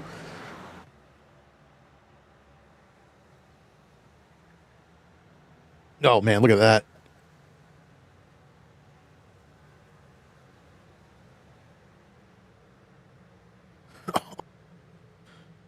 So, Zach, I think we did a good job of previewing the potential incident there. Yeah. And we kind of called that one coming from a mile away. Yeah. And they were definitely racing hard in that group. I know, obviously, this didn't lead to the incident directly, but a lap or two before that, there was some door-to-door contact with Gerald Campbell, and I'll be honest, I can't remember at this point if it was Rawls or Vandermeer, but there was definitely some hard racing in that group before that incident fired off. So, kind of felt like a storm was brewing, to say the least. I didn't necessarily think it was going to be from about 20th to wiping out 20th to 30th in the field, but that's kind of what happened. You mentioned some of those guys that were 2 laps down, they missed that wreck. So, you know, your Abe Racy fans, your Michael Goodman fans, your Jesse Seamus fans, those guys might be able to make up some spots, because some guys just did retire from the race or pick up major damage, much more significant than that of bouncing it off the outside wall once or twice. So, you know, we've talked about the switch over to the chase points a number of times this season, but in these types of races where attrition could suddenly rear its ugly head, one, you need to be lucky, like Josh Chin, Ryan Gable, Trey Eidson, you make your mistake, but then you don't get swept up in the big wreck. But 2 is when you do make your mistake, you have to have that perseverance. Stay on the racetrack, acquire as many points as you can, because you never know when 10 cars could just get wiped out from in front of you, and now you've gained 10 spots, and suddenly you're much better off when it comes to your point acclamation at the end of the race. Coming to 1 to green, we will have 4 laps to decide the stage, I believe, once we get to the start-finish line next time. Daniel Falkingham leads Matthew Weeks, Gavin Hibbs, Blake Reynolds, Chad Frankenfield, Jonathan Cutlip, Scott Crump, Tyler Fody, Jordan Owens, and Ethan Burrell, the top 10. Burrell, the first car on the 4 fresh tires, though we kind of saw it didn't make a huge difference. But Burrell did bypass Caleb Becumer and jump up into the 10th spot.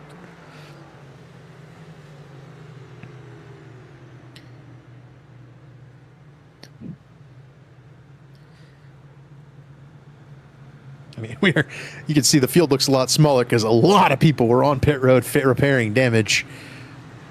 And they are all driving around right now to catch up to the pace car. We're only going to have about 10 rows or so of double wide for this restart. That might tame this restart just a little bit, make it a little less hectic. Then again, it's the top 10 guys are racing for stage points, so I could be entirely wrong. Yeah, I think you might be being a little optimistic here. And you do see on the track map there, we do have some cars that are finishing the repairs and tagging on to the rear. That'll get the field back up to size a little bit. We did see disconnects from Johnny Thomas, Trey Holmes, and Hunter Smith in that chaos. So again, points wise, Trey Holmes had been kind of at the back end of the chase last week, did not attend the road course at Mexico City. This week with a crash and a speeding penalty, that's going to put him further back in the points. And with this shift to the chase format, points are everything. You can't just win a race, get lucky, and get to the playoff. You're going to have to be consistent. A lot of guys kind of burning that second mulligan and making things a lot more difficult for themselves to make the chase later on this season. Points will be awarded in 4 laps. Daniel Falkingham has control of this race as the pace car heads down pit road. We will set them off to finish this Brickyard 400. The green flag back out. Falkingham with an excellent jump. Gavin Hibbs with a really good jump as well. And the inside line surges forward against Matthew Weeks on this restart. Hibbs tries to take second over from Weeks. Weeks backing up that outside lane. Reynolds way up high in turn 2.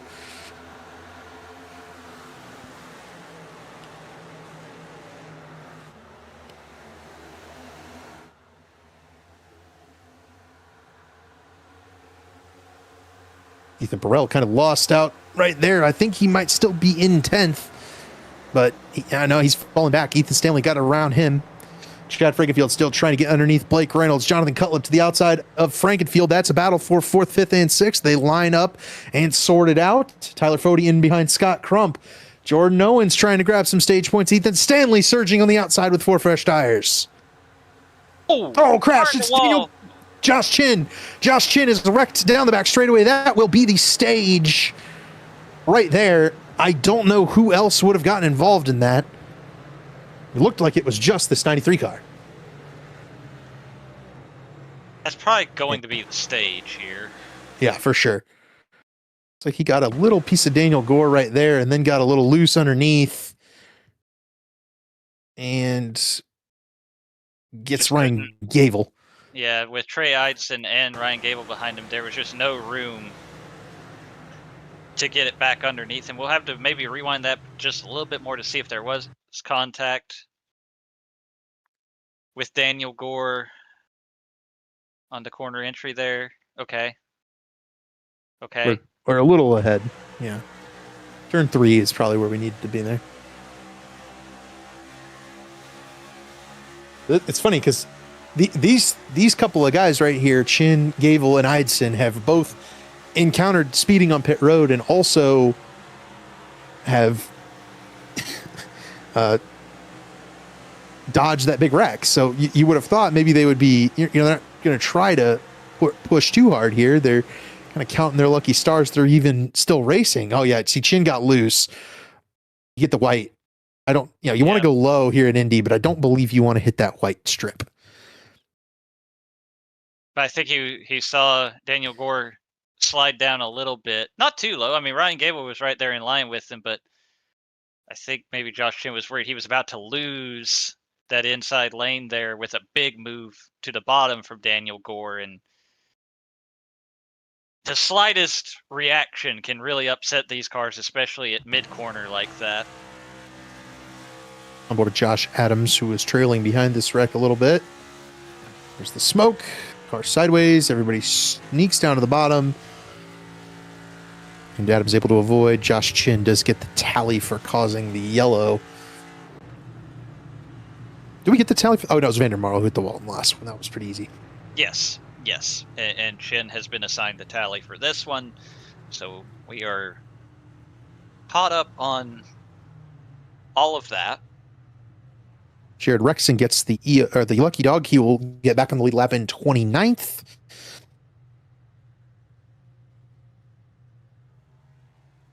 And stage points were awarded just there. Daniel Falkingham wins the stage. Gavin Hibbs takes second in the stage. Another good points day for Gavin Hibbs. Matthew Weeks third. Blake Reynolds fourth. Chad Frankenfield fifth. Jonathan Cutlip sixth. Scott Crump seventh. Tyler Fody eighth. Ethan Stanley gets stage points in ninth. Jordan Owens 10th. He'll grab a stage point. Ethan Burrell finishes just outside the stage points in 11th. He was just about to bypass Jordan Owens before the caution came out.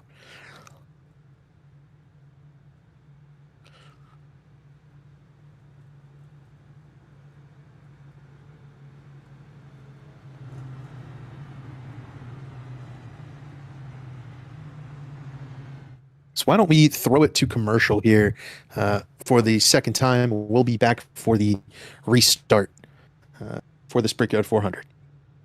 This is Bobby Bolin from Tom Bolin Ford, and I have huge news for you. Right now, we are offering interest rates as low as 3.99 on most of our used cars. That's right, 3.99 happening right now. And it gets even better. These used vehicles come with the Bolin Lifetime Powertrain Warranty, giving you protection for the long haul. This is your chance to save big with incredible rates and shop our wide variety of trucks, vans, SUVs, and cars. Only at Tom Bolin Ford in Hannibal.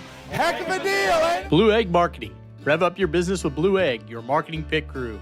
Turbocharge your lead generation with experienced drivers that can navigate the competitive track to connecting with your customers. With Blue Egg, you're always in the pole position, leading your brand towards victory lane. So don't spin your wheels, accelerate success with Blue Egg, fueling small businesses to win big.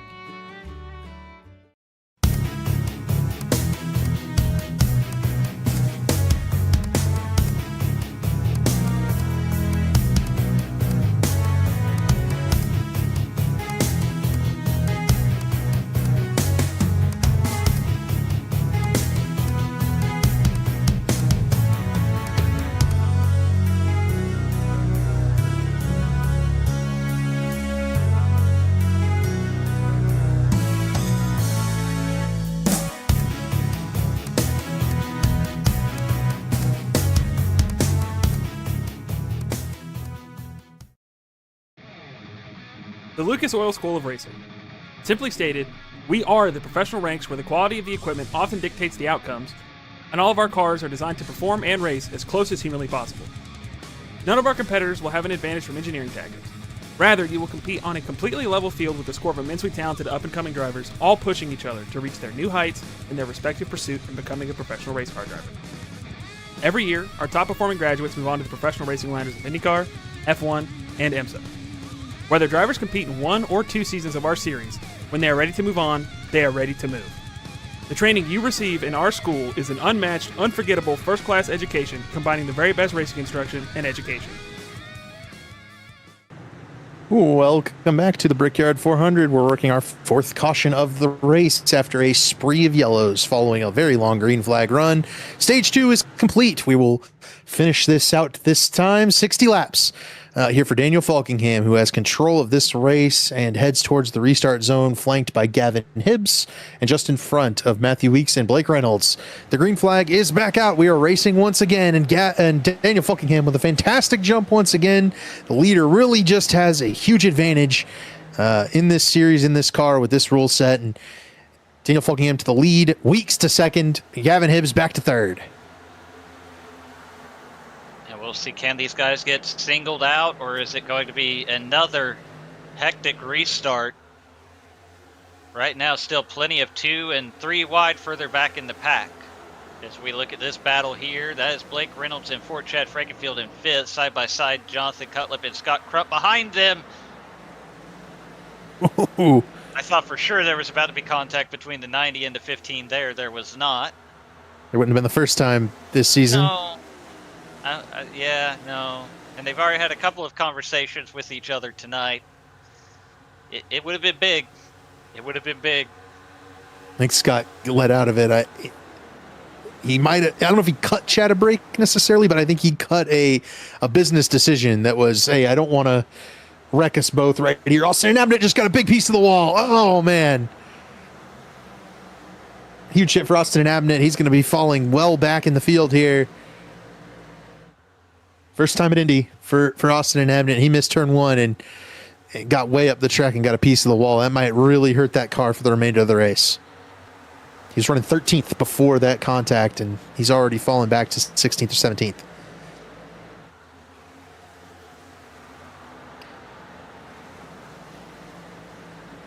Daniel Falkingham has scooted away from the field thus far. He's half a second up on Matthew Weeks already. Then everybody's kind of nose to tail behind him. But as you mentioned, Zach, they've pretty well singled out. There's a few side-by-side battles through the field here, but for the most part, everybody is single file clean green, and Daniel Falkingham is running the fastest laps of the race right now. Does that say 51.5? That is 0.4 of a second faster than he qualified.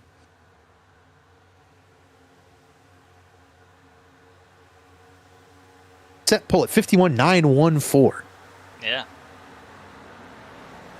My goodness. Matthew Weeks ran a 51.8 last time by. That's a 10th quicker than Falkingham qualified on pole, and he still lost 0.3 of a second to the race leader.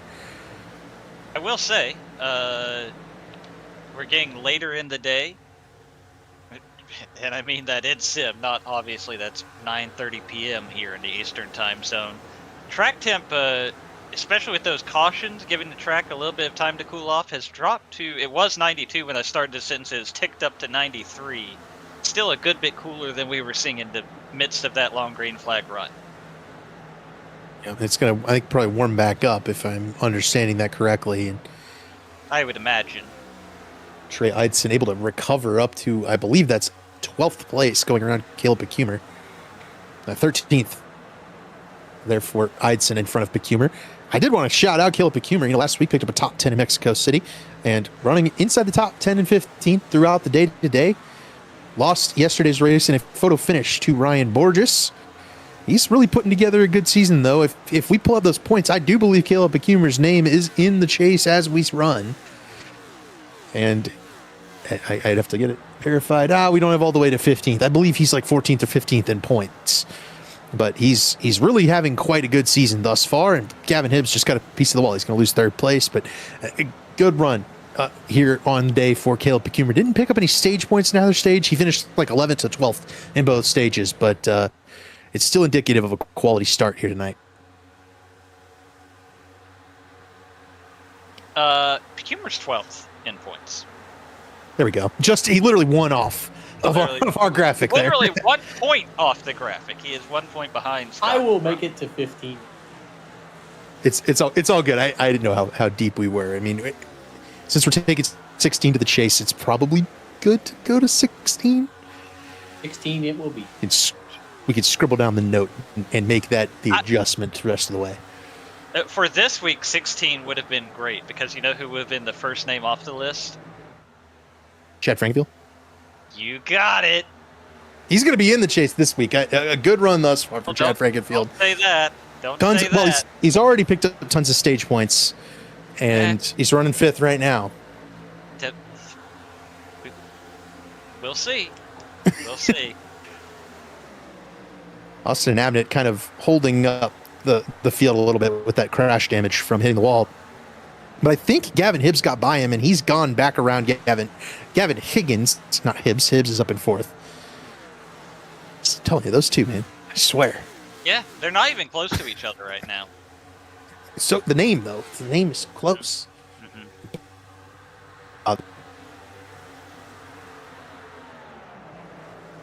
It is. Oh. Now we play the game. Is it Discord or is it David's mic? Okay, so you can hear me okay. Yes, Zach, I can hear you perfectly. Terrific. Well, carried a load here for a little bit. Here we look at this battle for 4th. Gavin Hibbs, not Higgins. Gavin's not Higgins, Hibbs. My back? There we go. Field. I think you're back, David. Welcome back. Don't know what happened there, but hey, we're back. We're working. Just to catch you up on what I said while you were gone. No, I could hear. I just couldn't speak. Oh. Austin and Abnett's heading for pit road. Yeah. That is not. no! Oh no! Austin, no! Oh man! Oh, no! I knew he had damage. This was a really good run. Now he too. really has damage. No, Now he he's hit the headed to wall. Memphis. Oh, Yeah. that's why he went for the pit road play too. Oh, and you can't. He was never going to make pit road speed. Oh. I tell you what, Austin That had driver side into the attenuator. Oh, Yep, that's bad yep. news. That's bad news. I hate I'll it tell you for the what. guys at the shop. Austin Abnett has had the full Indy experience, had the really good qualifying effort to get into the race, had a really, really good run going, pushed a little too much on that restart, got a piece of the wall, car tightened up on him, and then exiting four, car tightened up on him further, likely from that damage from the original hit, and hit the wall. And now what do, right? Car's killed. Do I just try to bring it to pit road? He tried for it, but pit road here is so difficult to get onto. And he found the attenuator. I mean, goodness gracious. Oh, I feel horrible too, because it was a good run going for Austin and Abnett for sure. But that car is done, and he will finish well back in the running order overall, which will not reflect the night he was having before this. I highly recommend, if you're going to cosplay as Kyle Petty, do it at Rockingham and not Indianapolis.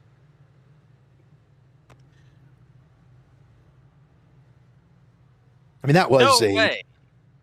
Yeah, that Tally Austin got Abnett. the 60 car? Yeah, he will definitely be receiving a tally, though.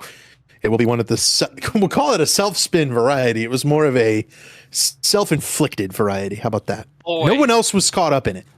Thank goodness. Because definitely there was some concern. Because once you hit the attenuator and the iRacing physics kick in, the car could have stopped right there. It could have bounced into the racetrack. It could have went to space. It could have landed at Anderson Speedway for all we know. All right, nobody knew what was going to happen at that point. And fortunately, the caution came out pretty much immediately from iRacing as soon as he hit the attenuator. But also, the car did not bounce back into the racing surface. Are we gonna get some? Nope, we're gonna get some gamesmanship here. Oh, I didn't know I had this camera. Oh, look at that. Oh, we gotta see the replay for this camera, don't we? We got to see the replay. We'll see who else comes down pit road here, and then here we go. Gotta have the attenuator cam here. Camera was I just using? It switched away. Oh no. It's like pit entry, probably, right?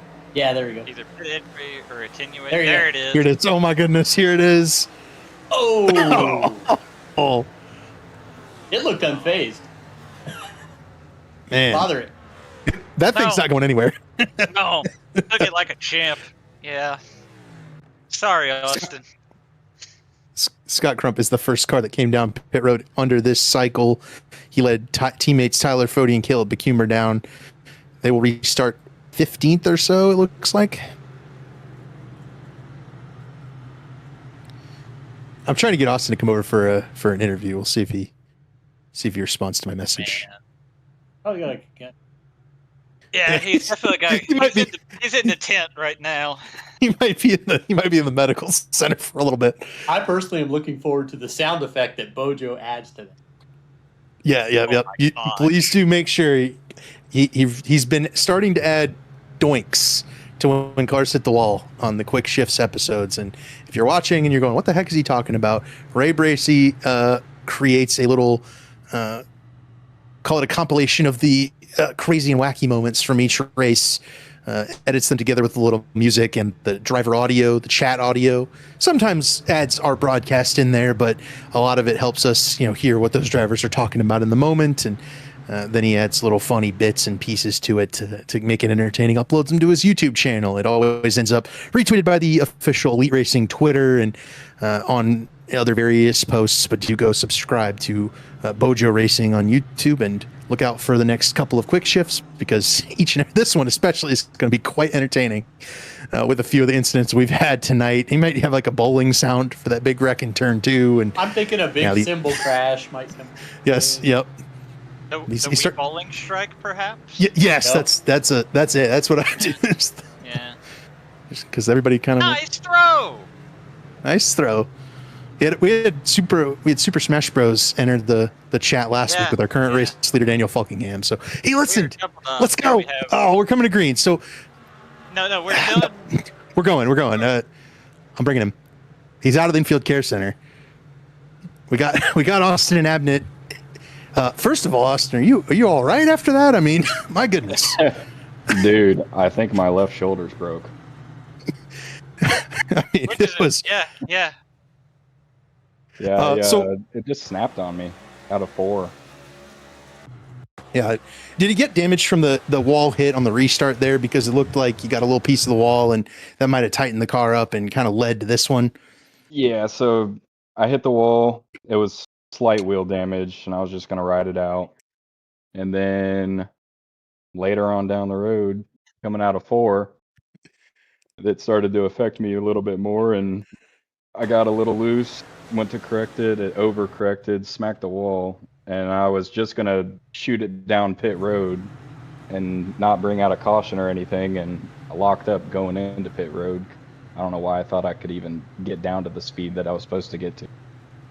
But yeah, and then I smacked the wall and killed it. Oh yeah, It was fun though. Yeah, I was going to say you had a really good run going before that. We've done a decent job of noting it. How about that qualifying effort, and what did you think of running in your? I think is this your first Belly Up Sports Cup Series race, or have you made another one before this?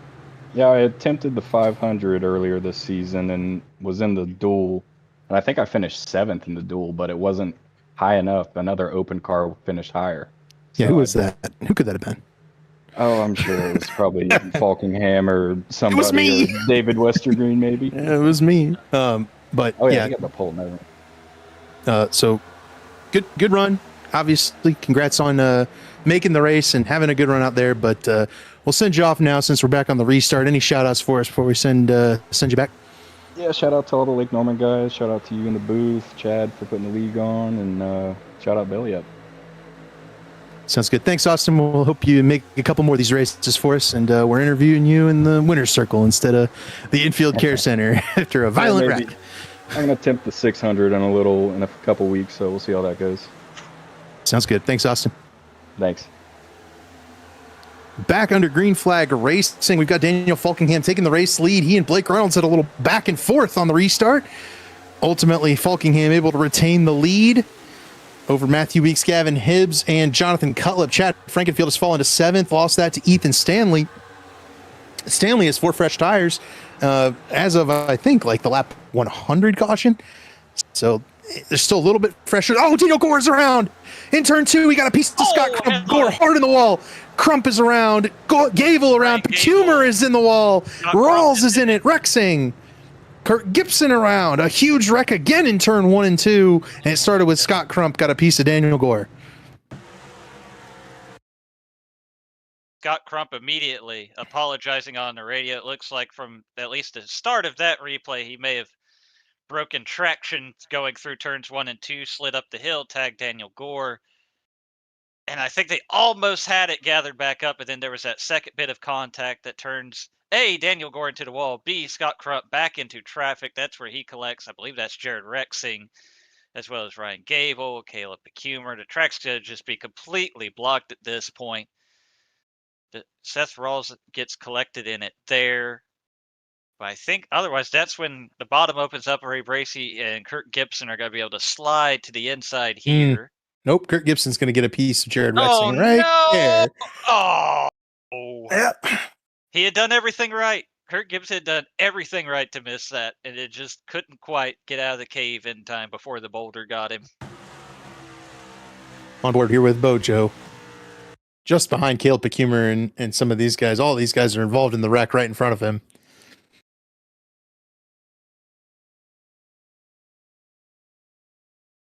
You'll see there clashing off each other, bouncing off each other. Jesse Racimus is going to jump to the bottom to avoid this thing. Rawls goes to the top. He drives right, I believe, into Caleb Pecumer. And Scott Crump right there. And there's the hole. It opens up for Ray Bracey. And then, you see the rear tire on that 71 is locked, but it's still sliding up the track. And that's what's going to catch Kurt Gibson behind Ray.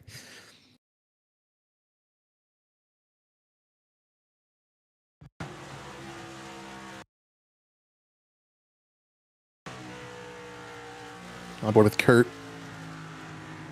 We will get a tally for Scott Crump. You're right. Everything right. Just the 71 sliding up just at the end caught him. I don't think there's going to be any extra damage on Gibson's car, but you don't want to get involved in the wreck. Right. Tough break there for Kurt Gibson. He is one of the 2-lap down cars. We're starting to run out of 1-lap down cars because they keep getting the lucky dog. Hey. Tyler Fode back down pit road. I wonder if Tyler Fode is going to be able to try to make this on no stops. The Austin cab now?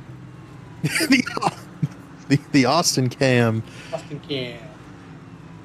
Yeah, I would wager Tyler Fode is going to make a run at finishing this race out. Now, we'd have to see a very significant change in the quality of racing going on in order for that to occur. But if this thing did happen to go green from here, I believe Tyler Fode would save and make it. I believe at least that's what he's trying to do. I mean, you might be right because we're looking at 45, 46 to go now. It'll be a couple more laps before we go back green. You're gonna save a little bit of fuel in the back of the pack. You're gonna be, especially if the game plan is don't pit again. You can afford to really take it easy here. It might be worth rolling the dice. And again, Tyler Fode, not running full time, still has that charter. He hasn't missed enough races to lose the charter yet, but not racing full time. So what does he have to lose? Go for the win. If this is the strategy that gives him the best chance to win, it's worth a shot here.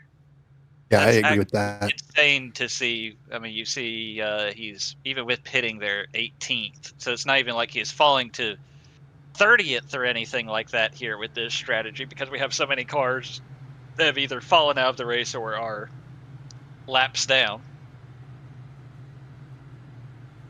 Yeah, and this is, just outside the typical window, right? We're seeing 40 laps basically. If you ran, these guys are shifting to fourth gear a lot. I'm wondering if you ran the whole thing in fifth gear, how much gas you would save. And then, then you start trying to save. Cheap to buy the track, but now it's to fix the attenuator. It's pretty good. We'll send the bill to Lake Norman for blowing up the end of the pit wall. Fode does not come back down and top off. So maybe a level of confidence they can make it. I'm looking at Ryan Gable as well back here as a potential guy who could make it. Michael Hosack could potentially try to save and make it. I'd love to see this thing go green. It'd be real interesting to see if we couldn't get some of these guys on the fuel number to get close and see what happens.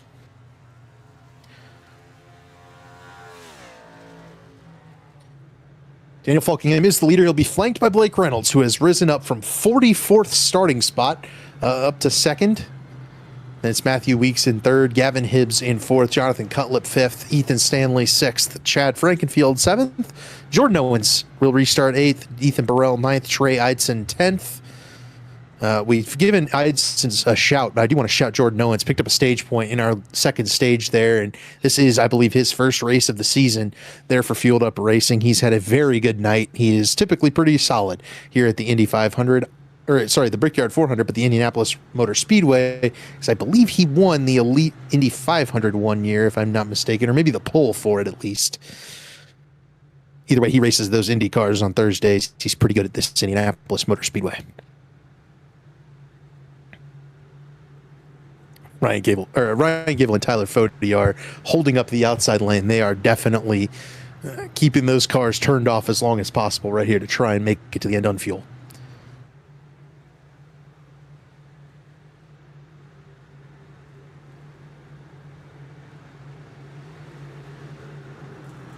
See what Daniel Falkingham and Blake Reynolds can do. We've had a lot of caution flags, a lot of cycles on these tires. The last time they pitted was, I believe, under green during that long green flag run. Yeah. So Yeah. it's been a minute for those guys. Pace car is headed down pit road. We will get our another restart after our 6th caution flag of the race.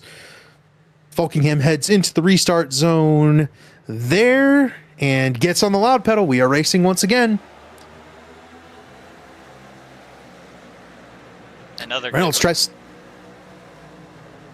Yeah, another good restart, but Reynolds tried to close off Matthew Weeks. Matthew Weeks said absolutely not. Drove to the inside of Blake Reynolds. Battle for second here through turn 1 and going for turn 2. Rexing in the wall in the back. They're 2 and 3 wide, stacked up in the mid-pack.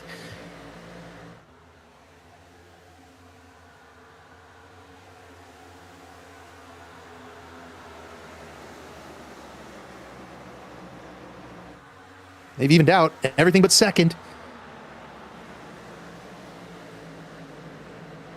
Matthew Weeks is going to clear Blake Reynolds for second. Stanley underneath Hibbs. A battle for 5th.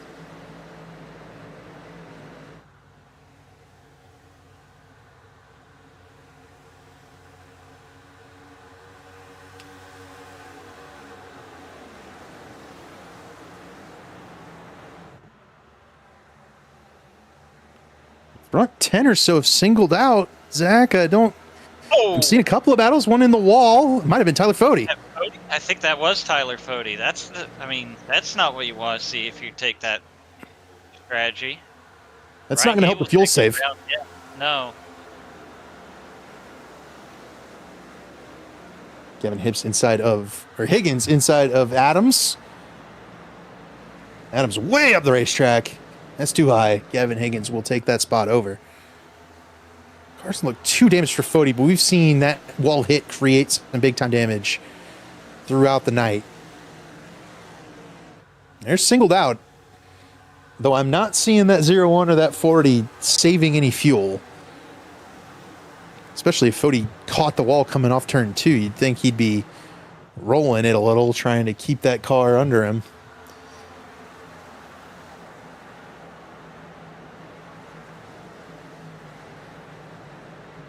Michael Hosek inside of Harrison Talon. They have really singled out, though. It's definitely the most promising restart we've had in quite some time to get these guys back going under green flag conditions. Falkingham Weeks. The inside of Chad Frankenfield, and Ethan Burrell's got to try to follow in as well. Chad rolled over for Blake Reynolds earlier in the race. He is not rolling over for Trey Eidson here. Holds the outside lane. Burrell jumps to the inside with Eidson. Now Burrell thinks of 3 wide. Down to the bottom comes Ethan Burrell. They are 3 wide across the yard of bricks. Into turn 1. Nobody lifting. Oh, it's a dangerous spot to be if you're Chad Frankenfield. He's going to have to lift. He makes the corner, but will not keep the spots. And Eidson will get around. Burrell is going to almost clear by. Ryan Borges and Justin Vandermarl are both back in the picture here, right on the outside of the top 10. Both of them were involved in that big wreck earlier, so was Garrison Hogan.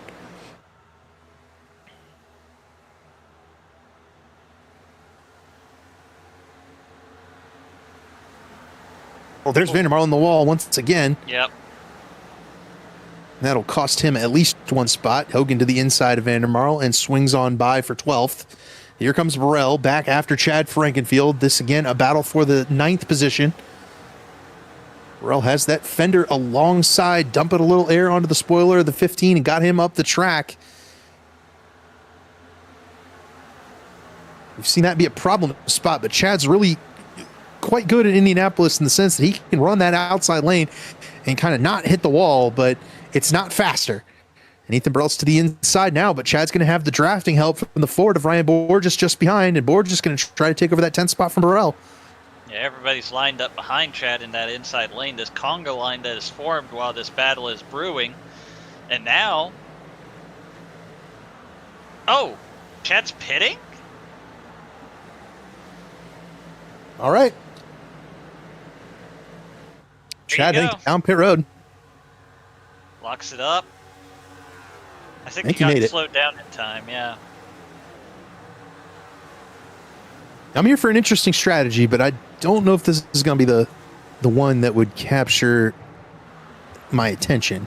My attention would have been, my attention would have been trying to save from the drop of the green here. Then you don't have to pit. Yeah, I'm curious how far these guys who haven't pitted since close to the halfway mark, how far can they go? 10 or 15 more laps, I'm guessing.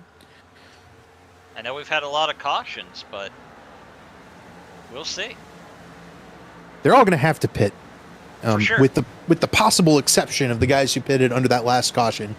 And those guys, I think, are going to need to be very conservative on this run in order to make it. But I also believe that, you're talking about 3 or 4 laps, and you're talking about guys like Tyler Fode who are not running for points. What's the worst case? You run out of fuel with 2 laps to go at the Brickyard 400 trying to win it? I mean, all right, you lose some points. You're not running for points. It's fine.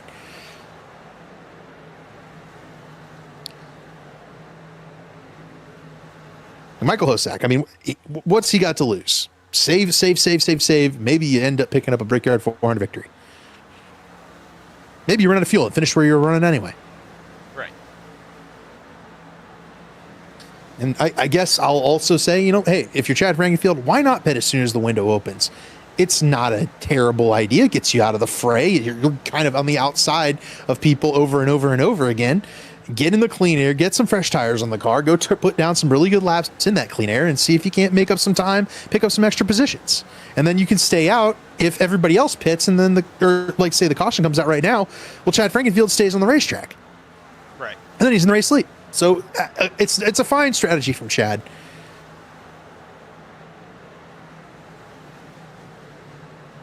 Might put him in a good spot. Here's a car I really want to see save the field. I want Ryan Gable to be in 5th gear all the way around. Save. Let's see if Tyler Fode rolls over for Seth Rawls right here. That'd be an indicator to me. Nope. Though Tyler Fode rolling over for anybody's probably pretty unlikely. Right. This on board with Ryan Gable, I believe. 5th gear all the way through turn 4. I'm going to go out on a limb and say that's the fuel save method. Let's see if he shifts to 4th gear in turn 1. Lifted pretty early. Yeah. And a big lift, too. I'll tell you, I think that's also helping the car drive better. Could be. He's out of the gas for a long time there, now back on it.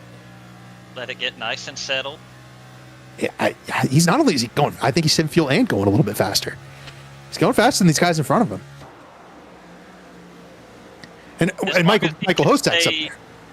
And, I was wondering for a little bit there if maybe it didn't benefit Tyler Fode to be kind of second in line with these guys to save fuel off of Ryan. But honestly, as long as Ryan Gable can at least stay in touch with any of these cars in front of him as one of them ducks onto pit road, he's getting enough of a draft from them to kind of cancel that advantage out.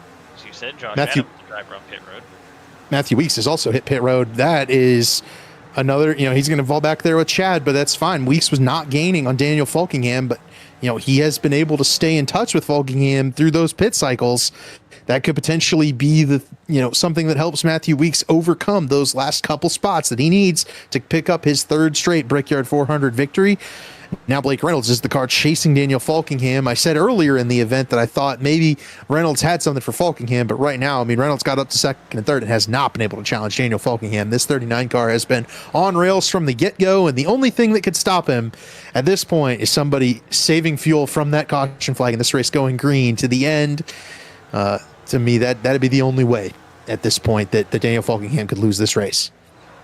Or him speeding on pit road. We've certainly seen our fair share of issues with pit road entry tonight. Well, it's funny you mentioned that because one of the first drivers we saw make that mistake was Ryan Gable, and he's kind of opened up an alternate strategy that gives him a light at the end of the tunnel, right? He could very well be in the mix for this win, when earlier tonight that would have seemed impossible. Right. Yeah, I'm looking at Gable, I'm looking at Michael Hosak, I'm looking at Tyler Fode. Those are the kind of the 3 cars that pitted this last yellow and are almost certain to be saving fuel. I don't think any of those three guys has anything to lose. Ryan Gable's probably the closest to the top in points that you could say, but I would still say Ryan should toss the point care aside here and go for the race win, even if he has to pit with 2 or 3 laps to go, and just accept whatever position that is. Go for the win. I'm also thinking, like, Michael Hosek, go for the win, dude. Like, I'm preaching to him. He can't hear me, but go for it. Try it. Back off. You have tons of space up to Daniel Fulkingham right now. He's going to have to come all the way down pit road, get 4 fresh tires, spend a minute on pit road or so. You have that much space to get up to him. Just save. He can't get back to you if he pits and gets behind you. Get there. I believe we're on board with Hosek here. 5th gear all the way around. Gavin Hibbs down pit road, and let's see what he can do, man. Hosek's never won a Cup Series race. Certainly one of those guys that is call him a lifer. He's been here for a number of years, number of seasons. Bit of a back marker. Doesn't always run at the front of the field. We always call it out when he is up near the front of the grid. What a great opportunity. A dream opportunity, as it were, right? Try and get in this situation. That's where I always want to be, is make that call that could win you the race. And to the point of Ryan Gable, you mentioned he was probably out of these guys the one highest up in points.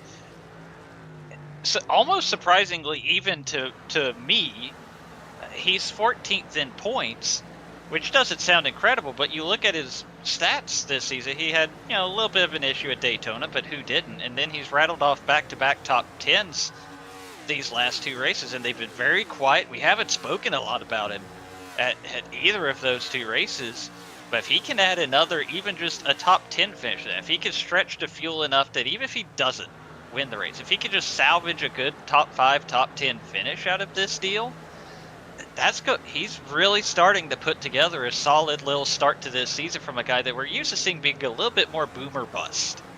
Right. Likes to get up there, fight for the lead a lot, and then that can get him in trouble for Ryan Gable. But I think Gable has a real opportunity here. He's in a really good spot. Tyler Fode's in a good spot. You see Tyler Fode backing up, right? Look at those guys behind him. Tyler Fode almost 100% saving some fuel here, trying to get these guys to back up. And here comes Daniel Fulkingham. Here comes Jordan Owens, Ethan Burrell, Gavin Higgins down pit road. And this is going to turn. Oh, Michael Hosek's heading down pit road. Oh, man. So he is not part of the game. Dang. I wanted to see it. 30 laps is a long time, though. These front runners are going to have some time to try to run them down. But Indianapolis, such a big track. Michael Hosek, I believe, did not take any tires. Came down pit road and just dumped some fuel in it. That may gain him a little bit of track position. And then, obviously, if these guys run out of fuel in front of him, that'll help, too. But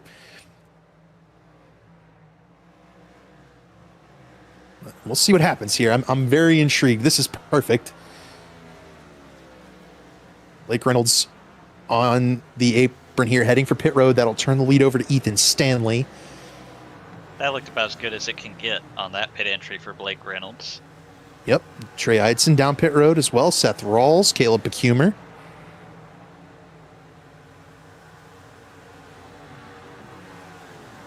Of note, staying on the racetrack, Ethan Stanley, Ryan Borges, Garrison Hogan, Ryan Gable, Tyler Fode, the top 5 now. Jaden Racimus is 6th. Brent Jones sits in 7th. Another guy, Brent Jones, another guy. Save.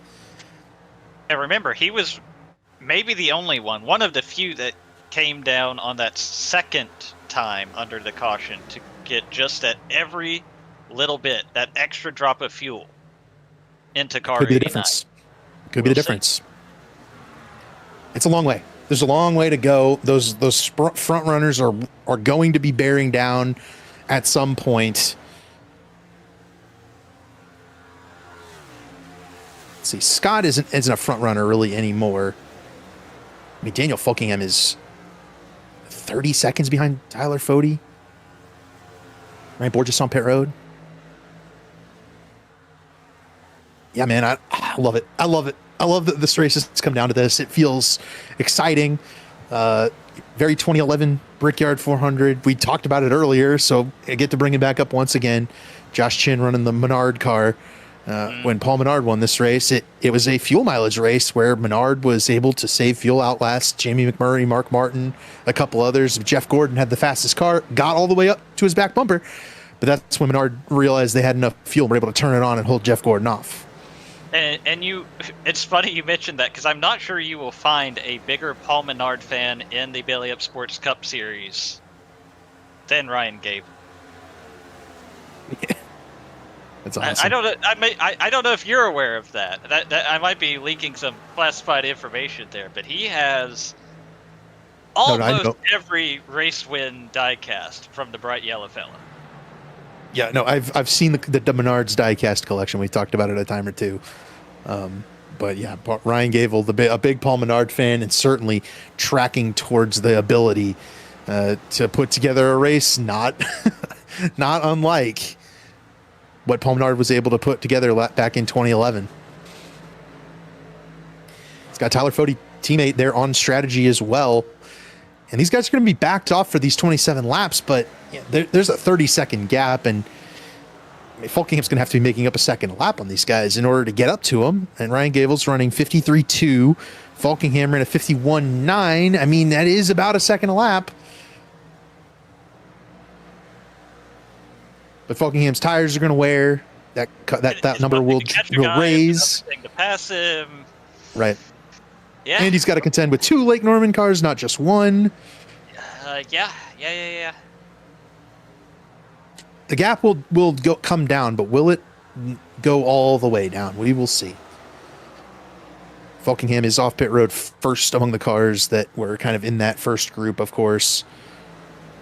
Blake Reynolds second there, Gavin Hibbs third. They are currently 11th on back. The top 10 have not pitted, and I would urge them not to pit, other than Ethan Stanley. Stanley's going to definitely have to pit, probably to Garrison Hogan.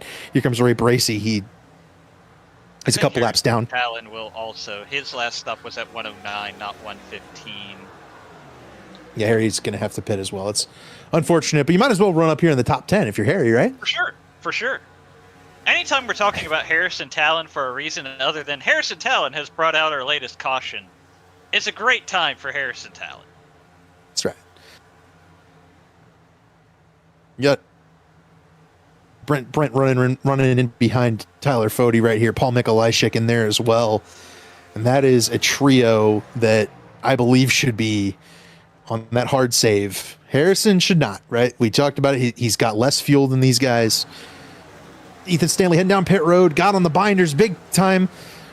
He will make it down pit road. I don't believe any black flags there. That'll turn the lead over to Garrison Hogan.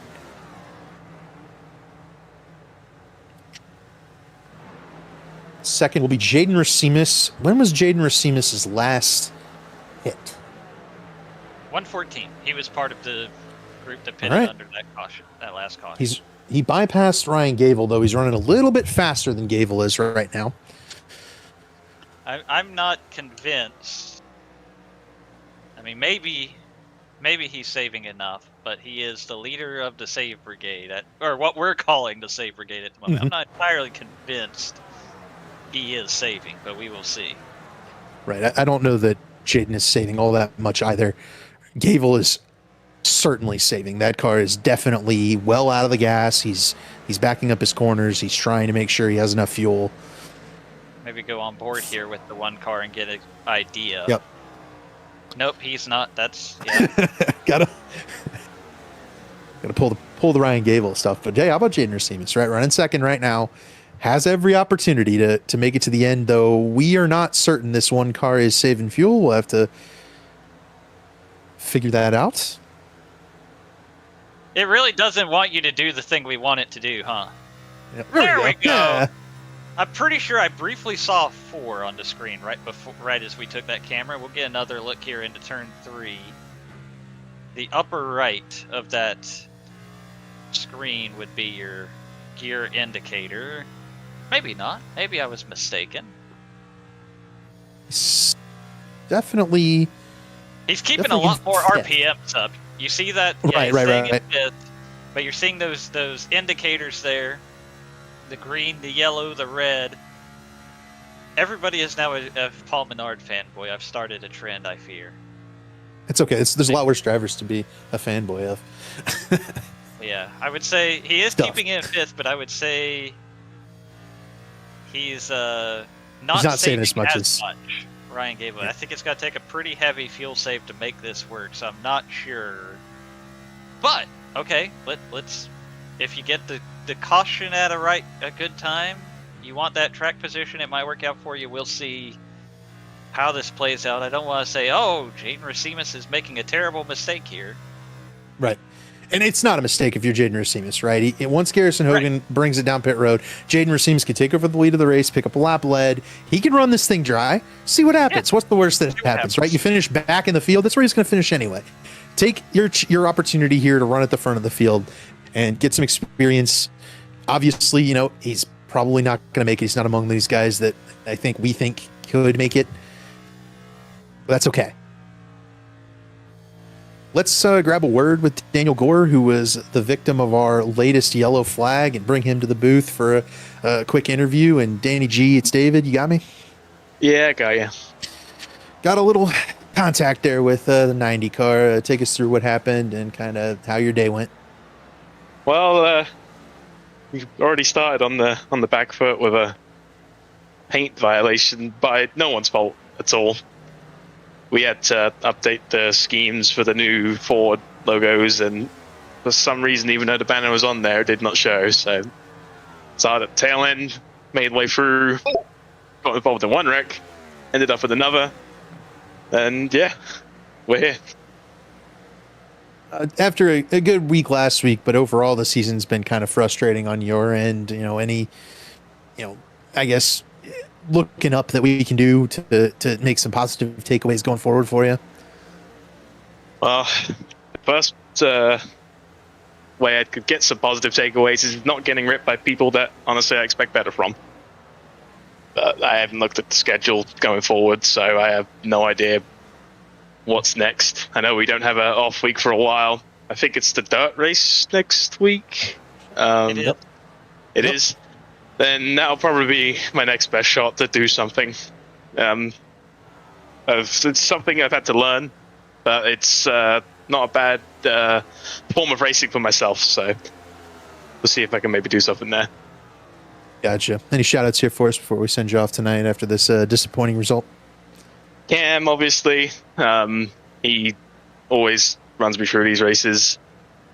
And I had a small handful of people watching. Sam, my sister, my buddy Liam, and some other friends from back over the pond. So I just want to thank them for watching and supporting, even though tonight didn't really go good.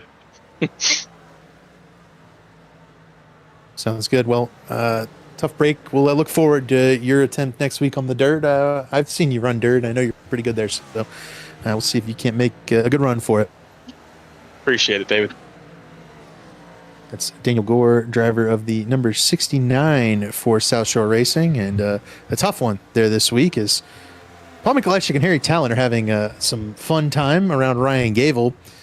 And for the third spot, Garrison Hogan continues to lead with 18 laps to go. He does need to pit, so to our understanding, it does second place Jaden Racimus. The question comes here in third place, Ryan Gable. But Zach, I'm watching. Tyler Fode has fallen 5 seconds off this group we're watching right now.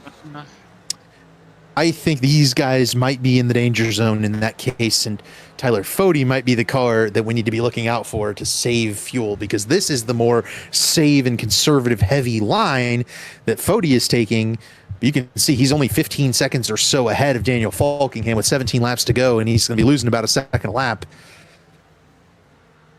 That'll make it difficult in order to get there. If Gable can save at the rate he's saving right now, Gable will win the race, but I don't think he's going to be able to make it to the end at this rate right here. Here's Mikulashik goes around Gable for the third spot. Harrison Talon goes by for fourth. You have to wonder if that is a reaction to the numbers that are appearing on his screen for those fuel numbers. Does he need to give up a little bit more to make it to the end? Does he need to fall back to closer to the range that Tyler Fode is in? That's one benefit with iRacing, right? You know, if this were the real life, these NASCAR Cup Series cars do not really have fuel gauges in them. You're kind of relying on the SMT or your crew chief to relay that information to you. It's all right there at your disposal in the car on iRacing, so you can react to it in real time. It helps you. And that's what Ryan Gavel's doing. I also wonder if Gavel didn't jump into the draft a little bit. Try to get some of these guys helping him pull down these straightaways, but you can see he's quickly losing their toe here as Mikolajczyk and Talon drive away. Gavel having to save a lift a little bit more. Brent Jones there just behind, also saving, but I don't know that Brent is going to have enough. Gavel also might have just got a piece of the wall coming off turn 2. That won't help the car turn any.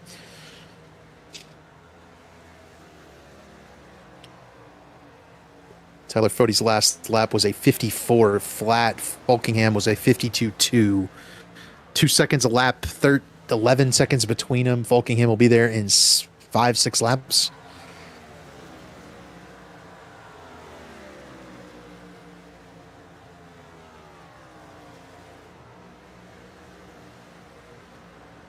We have a caution. Never mind. Dang. Of course, I had turned off. Oh, there we see the smoke. Did not catch who that was. Maybe Jared Rexing? Jared Rexing. That's it. And the fuel run is done. Rexing breaks loose off of turn 1. And we've seen this.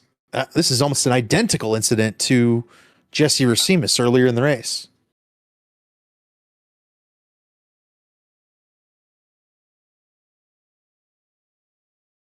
There's a little left rear damage on the Jared Rexing machine from one of those earlier wrecks. I wonder if that didn't have some contribution to that car getting light going through turn 1.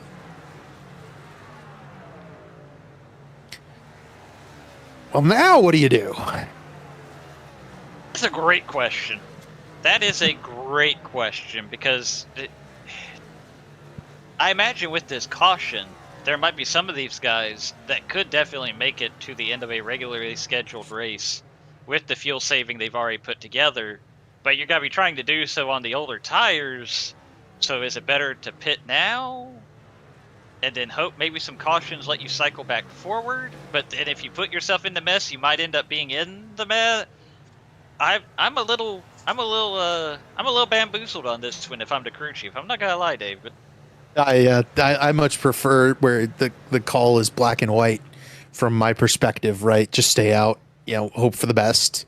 If you get passed by Daniel Falkingham, you get passed by Daniel Falkingham. It is what it is. I think I'm with you on that, honestly. I mean, if the fuel number is there that this caution gets you to lap 160, yeah, I'm probably not gonna win the race on the older tires, but I think I'd rather take my chances with that, with the fall off we've seen tonight, which is less than usual, instead of restarting, somewhere like 22nd and getting myself around a lot of cars that have been bouncing off the wall all night, might have damage, might also be staying out on older tires. In the dirty air, even if you don't, maybe I would say maybe even if you can't make it, they're probably gonna run over each other.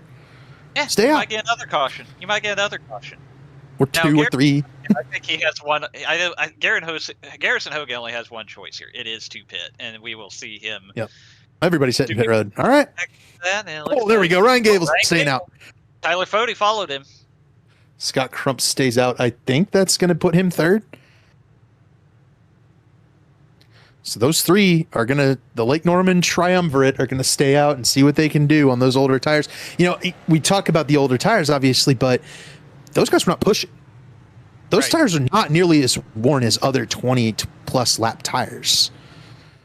This is going to create a couple of unique situations here, because obviously immediately behind them will be Daniel Falkingham, Blake Reynolds. They have to probably be considered the favorites at this point. But what this does create, they are also staying out. So there will be guys further back. I don't know if you're going to have enough time to make it work, but there will be guys with some fresher tires trying to get through the field here. Right. Garrison Hogan being chief among those. See where Garrison cycles out. He will be the biggest beneficiary there, because that 55 car was going to have to head down pit road at some point. We didn't know exactly when it was going to be, but at some point he was going to have to come down pit road in the near future, and he will fall back. Trying to get the exact position. We'll wait for them to come back around. Matthew Weeks came down pit road. Chad Frankenfield came down. Yeah. So the top 15 stayed on the racetrack here. And a shout out to those guys that did catch this caution: Jaden Racimus, Harrison Talon, Brent Jones, Paul Mikolajczyk. They had a real shot right here that this would work out for them. I would have probably suggested stay out. We're probably going to get another yellow. If you have to come down pit road and finish last in the lead lap, so be it. But it's okay, because right here, what happens is, what if we get one of them big old restart wrecks and you end up finishing last on the lead lap or worse anyway?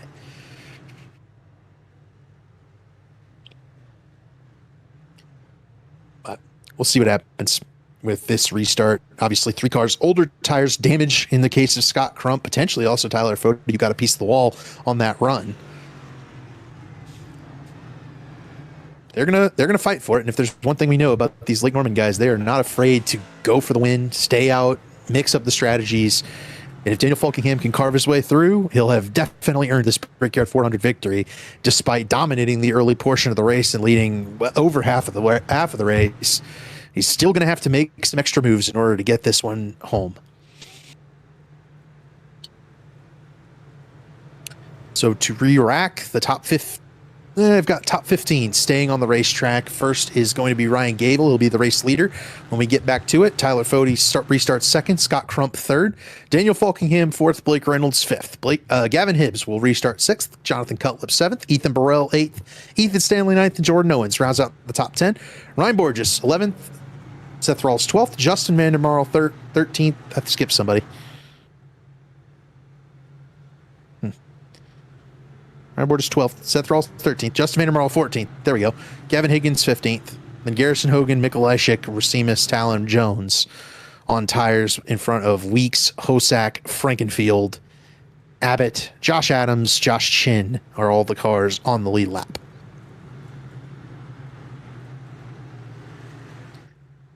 Oh boy, Ryan Gable here, Zach. You got older tires, maybe not horrible tires, but older tires. Mm-hmm. And you're hoping for 10 consecutive green flag laps or a bunch of quick restarts? The quick restarts, right? I feel like the longer run lets people catch you, but we know what an advantage being the lead on the restart is. I feel like you got to hope for an overtime finish and a good restart. I think I'm with you on that. Pace car is down pit road, coming to 11 laps to go for Ryan Gable alongside his teammate Tyler Fode and in front of his teammate Scott Crump. Blake Reynolds also, I think, looking forward to this restart. He can pin Daniel Falkingham on the outside behind Fode. Green flag for Gable. He jumps the start, jumps ahead of Fode. He'll clear back down in front of Scott Crump entering turn one. The Lake Norman duo, a wall behind Ryan Gable, who surges off of turn two. Crump a little loose. Here comes Reynolds to the middle. Blake Reynolds to the middle. Here comes Hibbs to the inside. Looking three with Falkingham. They are managed to stay on. Reynolds working that way inside, trying to get around Tyler Fode. Ryan Gable way out front. It's going to be Fode clear of Reynolds for the second spot. Falkingham to fourth. And they're battling way behind Ryan Gable here, who's out to the lead.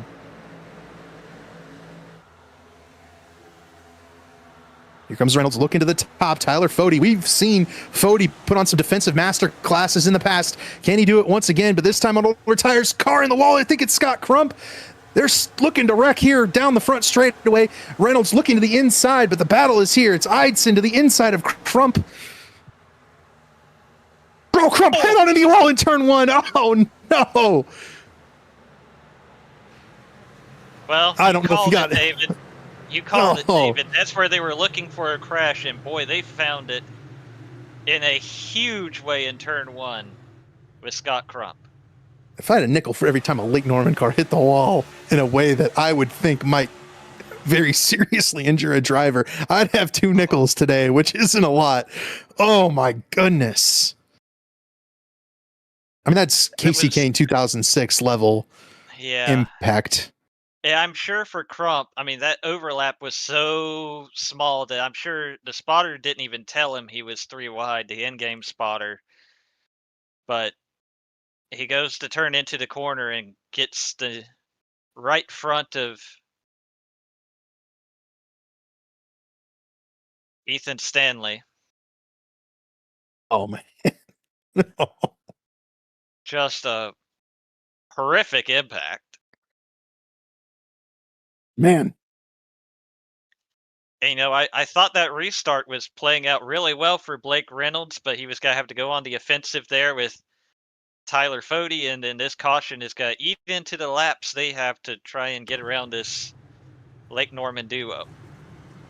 Ryan Gable, Tyler Fody. The only issue, I think, for Gable and Fody here is that this caution, they lose their third partner where, you know, Crump was at least able to be kind of a buffer for those guys. Oh my goodness, man. Crump hit the wall so hard. That's a terrible hit. Yeah. Oh man. But to my point, you know, having each lane here on the restart probably isn't the best if you're looking to continue playing defense here for Tyler Fody and Gable. You really probably want to have an extra car on the inside. But I mean, Fody was able to hold off Reynolds last time, but Reynolds came from a lane back, right? So this time Fody's going to have to play defense from a much more close spot for Blake Reynolds. And yeah, no tally. I agree with that call. You know, it's such a tight scenario.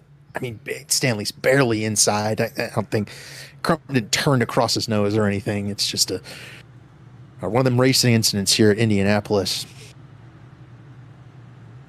If the 91 slid the second digit over and put a 5 behind it, it would have been tally 90. Right.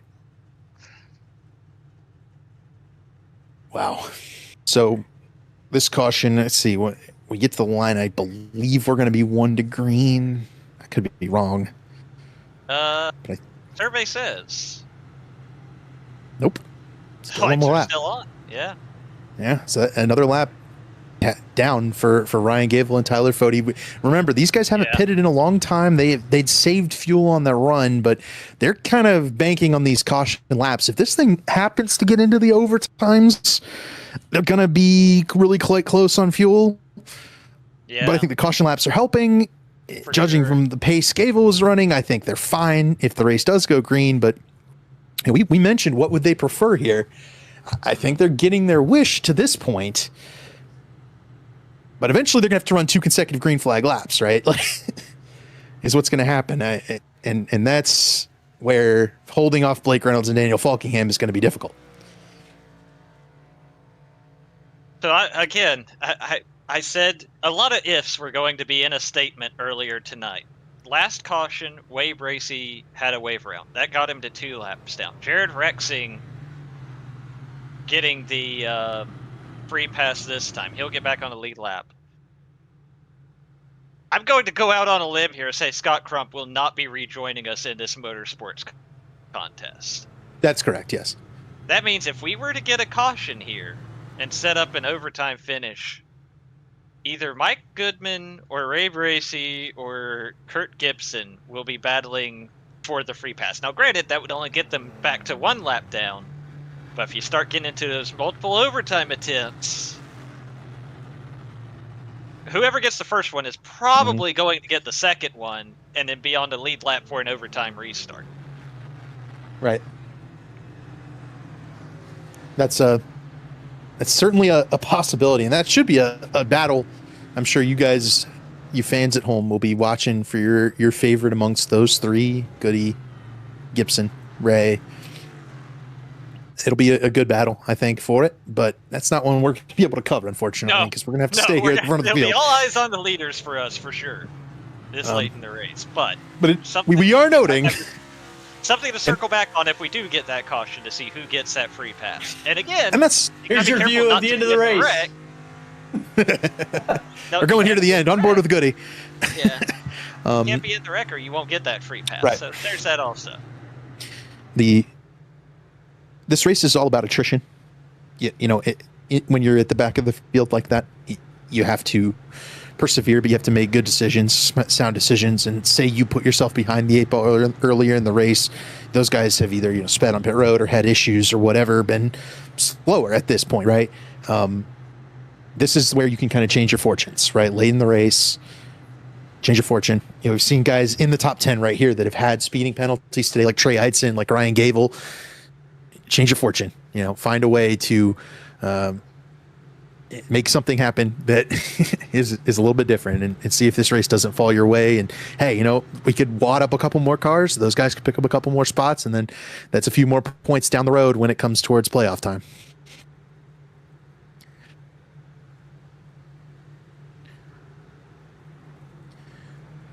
Boy, man, if I was these, I'll tell you, on Tuesdays in ARCA, I've thrown away 2 consecutive races by not taking the top. I'm sitting here thinking, if Ryan Gable had taken the top and zipped out in front of Tyler Fode and jumped to the bottom, that would put 2 cars between him and Blake Reynolds. Taking the bottom here means Blake Reynolds is going to be on the prowl underneath Tyler Fode. Could potentially clear him off 2 and be fully right behind you as Ryan Gable. I think that might be the thing that costs Ryan the race here. We'll see. We'll see. There's going to be a teammate restart here. Oh yeah, for sure. I just, that's the way I would have done it, outside to inside, instead of trying to get both lanes going at once. Into the restart zone goes Gable. Green flag is out. The teammates go. Fode trying to stay alongside Reynolds. The longer Fode can side draft Reynolds, the more he can keep him behind, the better it'll be for Ryan Gable. Fode dives in deep into turn number 1, right alongside Blake Reynolds, holding him tight. Reynolds up the track. Fode up close to the wall. Still side by side, banging off each other for second. Ryan Gable loving to see that. Pulls away out ahead. Blake trying to pull away, get away from that side draft, but he's not going to be able to get clear. Tyler Fode, masterclass defender. That's how he always drives, right? But especially down late in these races, fighting for a podium. It's exactly what Tyler Fode needed to do, was keep that 66 car as pinned down as he could give him. And now it's going to be real tough for these guys to get around both the 40 and 0-1 in the limited laps remaining. Single file, 5 laps to go. Ryan Gable out in front. Let's see if those tires hold up for another couple of laps. See if the fuel lasts to the finish. Fode continuing to run a little bit of an elevated line so these guys can't jump to the outside on him.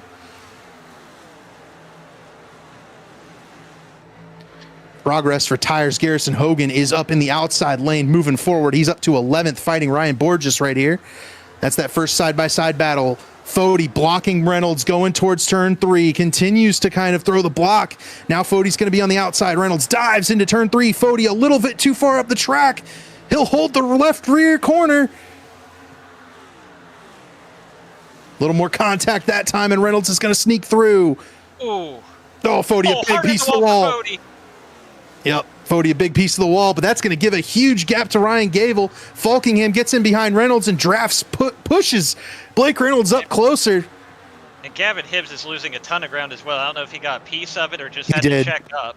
He ran right into the back of Ryan Gable, or Tyler Fode. Fode in the wall again. They're still 40 cars, 40 cars busted. 40 cars got a broken right front. So now the battle turns to Daniel Falkingham and Blake Reynolds are now battling for second. Yep, and Falkingham clears Blake Reynolds. Ryan Gable trying to break the toe. He's about a second up the road. All that fighting, all that battling with Tyler Fode has opened up a gap for Ryan Gable, and that car is really quick right now. Only 3 laps to go. Falkingham's going to have to put in some of those qualifying laps he was running earlier. Another car on the wall back in the field. I think it was Ethan Stanley.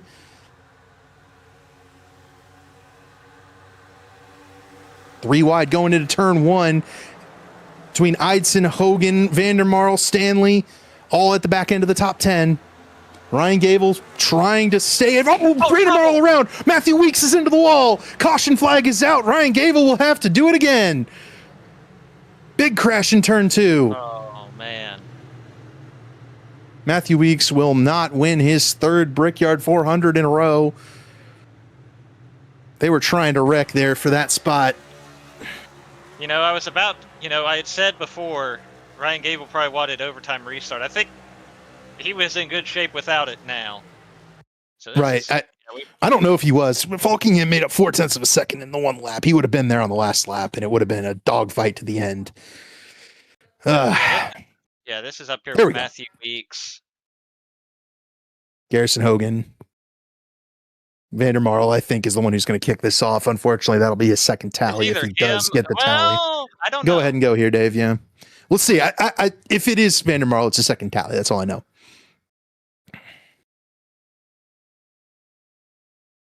So Hogan jumps in front of Vandermarl there. He's been running that outside line, trying to make use of the tires. Got a little bit loose.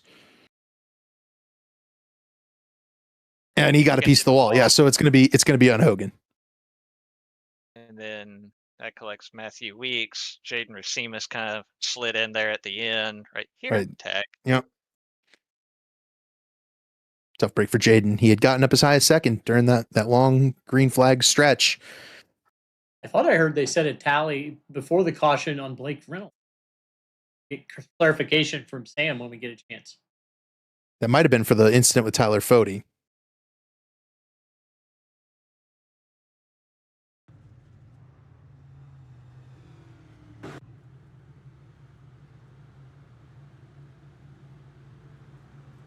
Who is at the back of the field at this point.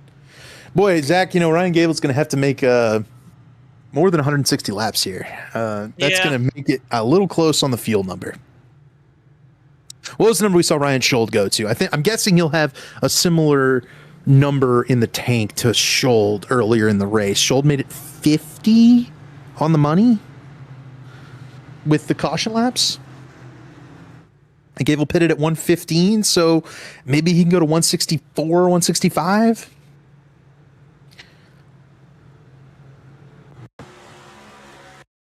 Here's what's going to be the tally on Blake Reynolds, it looks like. The contact with Tyler Fody. I think this is a corner before, so they go side by side into turn 4 here. There's a little contact there, which washes Fody up the track, but then I think Reynolds just jumps in front of him and kind of puts the binders on, and it shoots Fody up into the outside wall. Yeah. Right there. So we'll try to get confirmation there on whether or not that was a tally. Oh. But that could be. You know what they're waiting for Tyler Fody to hit pit road and see how much damage he's got. And Gavin Hibbs as well.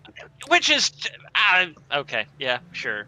It's clear there's lots of damage. I hate basing it on a number on a screen. Obviously, that car is damaged. I don't think we need to wait for that. But sure.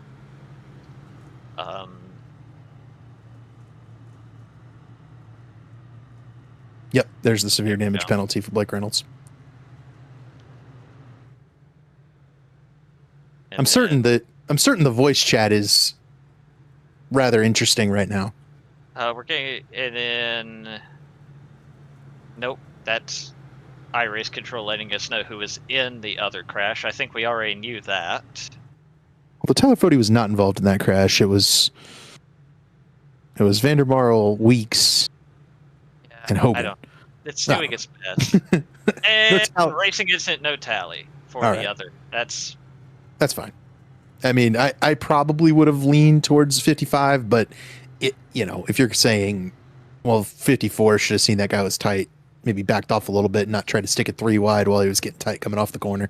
So be it, right? Assign a little blame to the car on the inside. I maybe. It's tough. That's a tough spot to be because those guys are racing really hard for a top 10 spot at that point. It's just they're throwing haymakers, doing everything they can. At that point, it's just racing. I need to record this spiel at some point. But if you're new to watching the Belly Up Sports Cup Series here on iRacing, first of all, thanks for tuning in to our Brickyard 400 coverage. Second of all, here's how overtime works. 3 attempts at most at a green-white checkered finish. If the caution comes out on the first lap, we'll try again. Once the white flag is displayed, you cannot throw a caution. iRacing will not allow, once the white flag is displayed, for a caution to come out. They could be upside down, on fire, into grandstands. It does not matter. It will be a race back to the checkered flag once the white flag is displayed.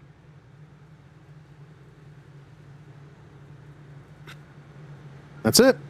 So Gable's going to have to get through at least one more, potentially two more of these overtime restarts.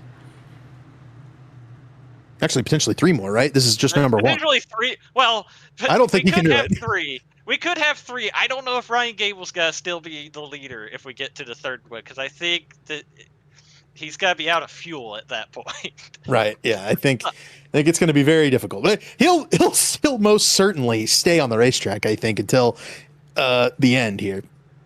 He's gotten a good jump each time, has Ryan Gable, and that's going to be advantageous.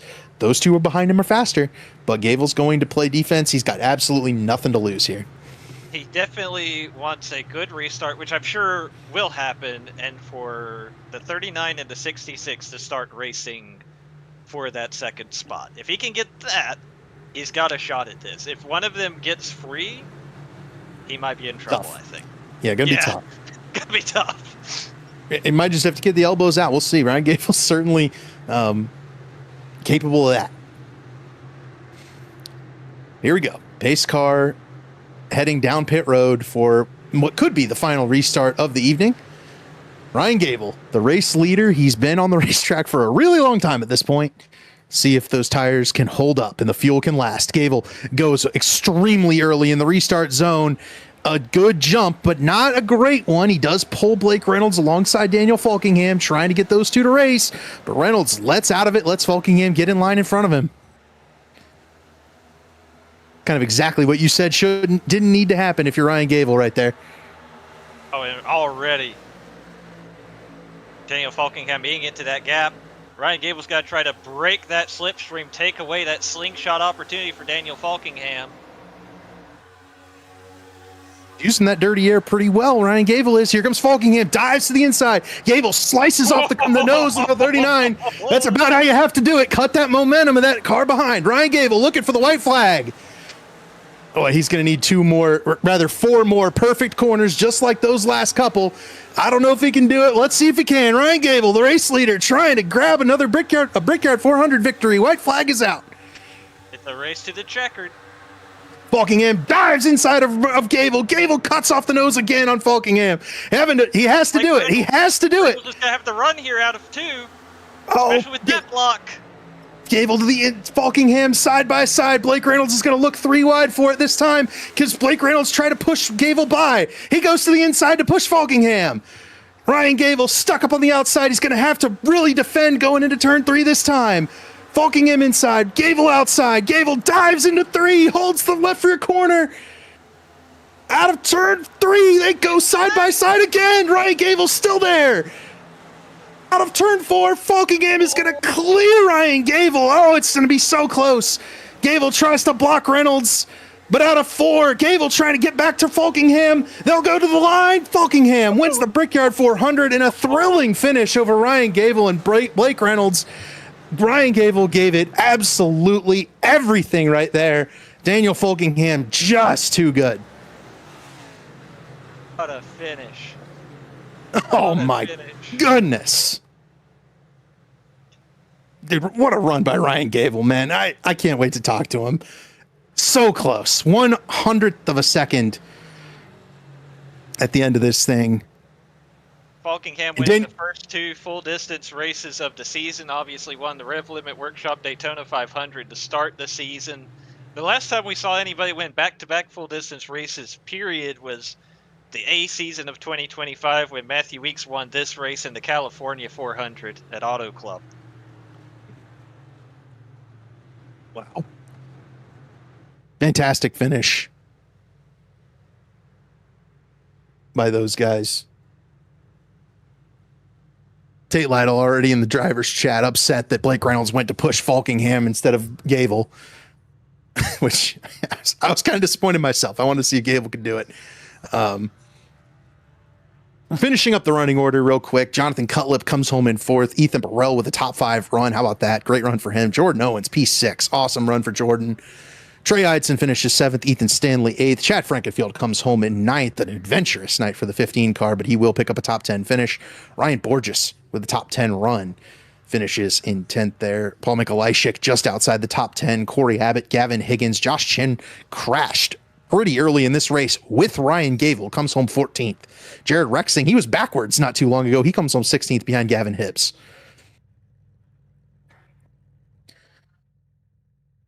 Woo.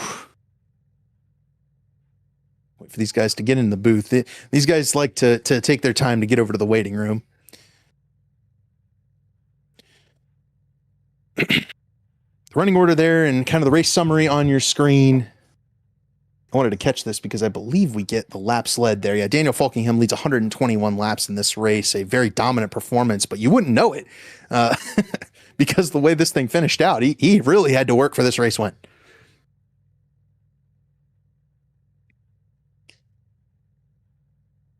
And there's Blake Reynolds finally in the waiting room. Let's pull him up. Hey, Blake, it's David in the booth. You got me? Yes, sir. How you doing?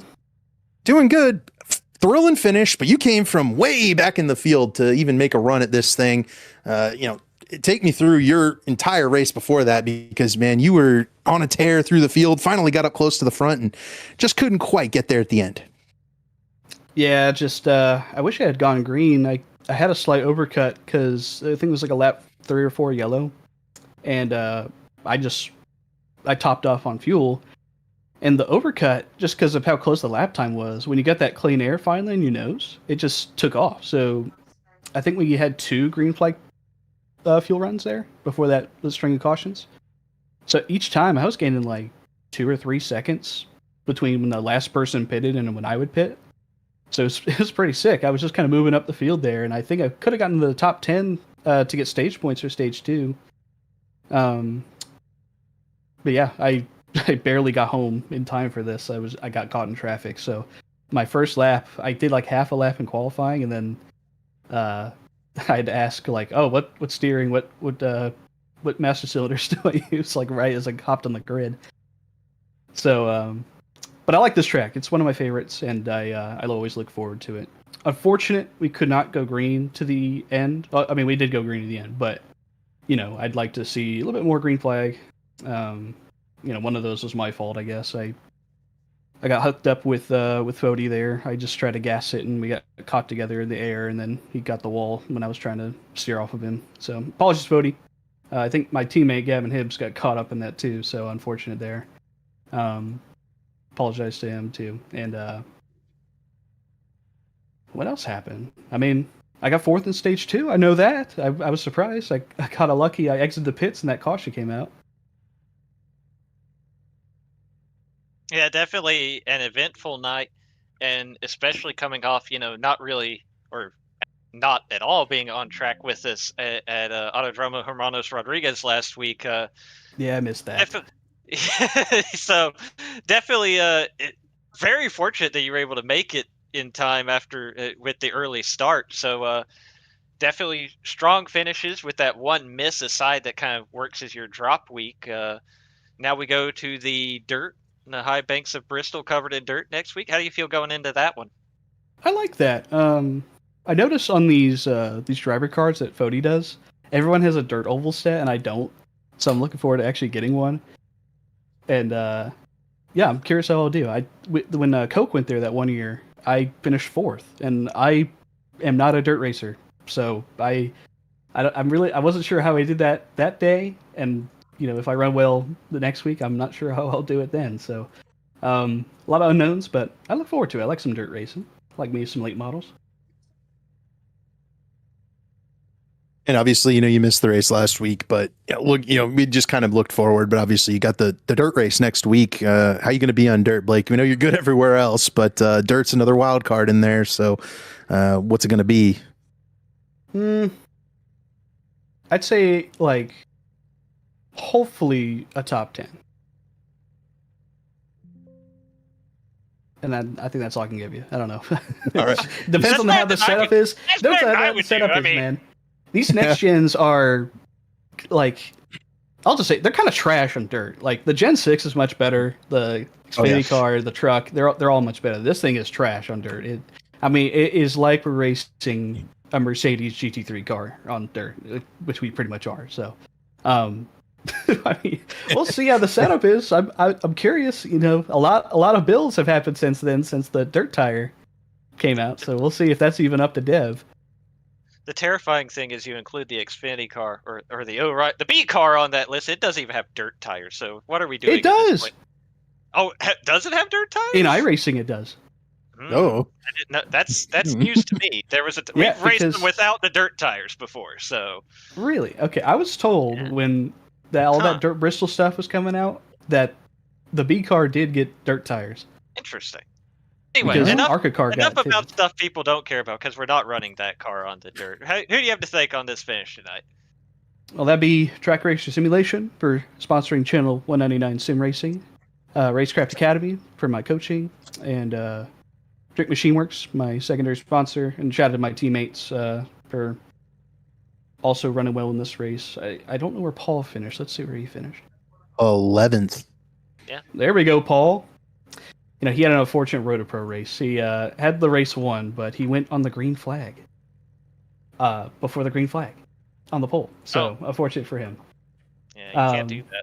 Yeah, you can't do that. Anyway, thank you all for broadcasting. I know this is a long one. I'm sure it's a good watch back. And thanks for Chad and the league for putting this on. And I'm ready to see if I can win my 3rd championship as we get later in the season. Sounds good, buddy. 3rd in a row too. So we'll see if any of these other guys got anything for you. But sir. good run. We'll catch you next week. All right, I'll see y'all. Blake Reynolds, 3rd place finisher. Let's talk to Ryan Gable because that was a wonderful performance down the stretch. Almost had those guys. Ryan, take me through the last couple of laps because I mean it was real close. Were you getting the right restarts there? Were you wanting those restarts, or did you want it to be kind of green when you had a little bit of a lead there? Yeah, it was definitely fun. First off, that was fun, even though it came up just short. No, it was. So we had that long run when we restarted with like 46 or 47 to go, and me and Fody and 1 or 2 other guys came in, and right off the rip on the restart, my plan was to just go a couple laps and pit right when you knew you could make it, but I immediately just, we weren't going anywhere. You're stuck in traffic. You're not making any passes, and everyone that I could pass is on a different strategy anyway. So I just clutched it all 4 corners the whole time, and I was going to be about a half a lap to the good if it stayed green. And at the same time, I don't think Falkingham would have caught me, so it would have been interesting. I think I would have made it that way, and there's a chance I make it and win, and then Kasha comes out with whatever laps to go, and I had a couple cars between, I think, Fody and Crump, which obviously being teammates helped, and they were also good on fuel after the caution, so they were giving it all they had, racing hard, which helped me open up the gap. So when we, were running away from them there with a couple to go, I think I had it made. I mean, Falkingham and Blake both obviously had the fresher tires and everything, so I'm honestly surprised I held them off as long as I did. And it really came down to, I think, out of 2, because I missed the block on the last lap into 2, and Falkingham got underneath me. But then it really came down to Blake had the option to push me or not push me and, get behind Falkingham. He got behind Falkingham, and that was it. I hung on as best I could on his right rear through 3 and 4, but he had the better tires, a better car, and probably the better talent there at the very end. So that's all good, though. I mean, second's a good run. I sped at the start of the race after starting in the top 5, running right around 5th or 6th, wherever I was, and sped and threw away a bunch of stage points, which was a shame, but made the most of it there with that fuel strategy at the end. But yeah, we'll take second, I guess. Wish I could have got it done, but second's all right. We were talking about at one point during the race, even when we weren't sure if you were going to be able to make it to the end on fuel or not, but still with the way the race was playing out and everybody getting stretched out, it was looking like even if you had to pit again, you were still going to salvage a decent little finish on top of, I mean, this gives you 3 straight top 10 finishes here. With this move to the chase format, is there a little bit more emphasis on your part to get those solid, consistent finishes and less of the boom or bust outcome? Yeah, no, definitely. And I think that's part of it. And the other part of it is I wish, stage points, that's kind of where last season I missed the playoffs by like just a couple points, which was a shame. And that was obviously a different format, but that came down to not getting stage points because I usually didn't qualify well, and on top of that I got a bunch of tallies last season, which I've been doing, I think, a good job avoiding this year. But No, I want to get the stage points and run good and finish, top 10. That is definitely part of it. Is you don't want the boom or bust stuff, and that one, everyone in Discord, Fody and Crump and Caleb, everybody who was just kind of watching at the end there was just like, oh, go out there and kill yourself trying to win the thing. I'm like, you know what? I wouldn't mind finishing second, third's pretty good too. But going into turn 3 there on the last lap, maybe I was thinking about just going kamikaze, but nothing you can do really on the top anyways. I mean, came down to turn 4 if I could have driven any harder in there, but I really couldn't have. But no, I mean, again, second's good, winning's a big boost in points and stuff, but I mean, just having a solid start to the season that I've had. I haven't capitalized again on the stage points like today. Sped at the start of the race throughout, the whole first 120 laps of the race, really, because of that, because you just could not pass out there worth a damn. So that was impossible. But made it back where it counts. It got the good finish. So making chicken salad out of chicken shit, as they say, and salvaging a top 3. I don't even know when the last time I finished top 3 was. I think I looked before the race started. Last time I started top 3, and I think it was like two or 3 years ago or something. So I don't know the last time I finished here, but it's been a while. So I'll take it. Yeah, I was about this instead of asking about the points, because you did mention that. I'll tell you, we got to talk about the Paul Menard 2011 race today, because you are a Paul Menard fan and you made the fuel strategy almost work to the end where you had to hold off the cars. Awesome parallel. One spot short though, almost replicated it. Yep, came close. I even got wrecked by a Paul Menard car. I think that's what made me actually come in and top off on fuel there at the end. I think whoever it was, the Paul Menard throwback, lost it and put me in the wall. I got in like 3 wrecks. I somehow didn't get any more than 30 seconds of damage in any of them, and fixed it all up, and it worked out because I knew I had the speed, but speed did not matter at all when you were stuck outside the top 15, 20. So once I got up there and up front, I knew I had some sort of shot. So glad to bring it home second. Hey, it took 2 pros pushing each other to get by your boy here in the 01 car. So that's I think that says enough. So we'll take it. We'll take it for sure. I don't know if I'll ever win another one of these damn things, but being close is nice. So good race though with Blake and Daniel. It was good, clean racing with all of them. Daniel raced me really well, and of course he deserved the win, honestly, more than anybody. Dominated the race. I mean, I guess I would have kind of deserved it if I won it on fuel mileage, but at the same time he spanked everybody out there, so he definitely deserved it speed wise. So congrats to him, and I'll take a P2. Well, shout out to Dave Huck. Shout out Dave Huck on the hood. No one car looked good out there. Thanks, Ryan. And it's good to get it up front, lead a bunch of laps for the first time in a little while. But no, I've been doing all right this season, I feel like, so we'll try and keep it up. So I did a quick little look-see. This is the first chance we've had you for a podium interview in the booth on a Wednesday night since October 23rd of 2024 at Daytona. So that's how long it's been. So let's get those thank yous and shout outs on this runner-up finish. Yes, for sure. Again, shout out Dave Huck. Shout out Lake Norman, the boys. They helped out there, especially at the end. Me, Fody, and Scott ended up kind of on the same strategy and able to work together. I got in front of Fody, and then Scott got in a wreck. So we were all 3 of us in kind of position for a good finish. If it didn't have to do with a couple of wrecks there at the end, but glad I could bring something home. So shout out to all the boys there. Back at the shop, and until the next one, I think I'm running IndyCar tomorrow, wherever on earth that is, and we'll be back for some more of these, I'm sure, all season long in the 01 Huck's machine. So thanks again to everybody.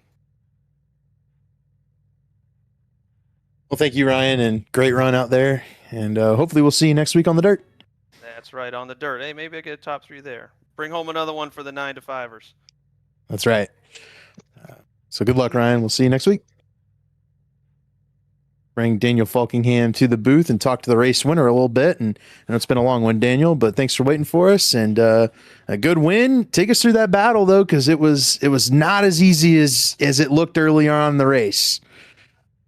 Yeah, just that second half was definitely harder than the first half. First half, we pretty much were in control, just kind of saving the fuel and trying to stretch the fuel as long as we could go. Because if there was points, if the race went green, we could pretty much do it on a certain amount of stops where I didn't really need to save fuel. So we were made in that first half. But unfortunately, you had those rash of yellows. You think the race is going to go your way, but it's always there's going to be some wrenches thrown into the works. So Yeah, we ended up having to do a little bit of fighting there, especially at the end on that last pit sequence where I did see like the last yellow we had before the final long run.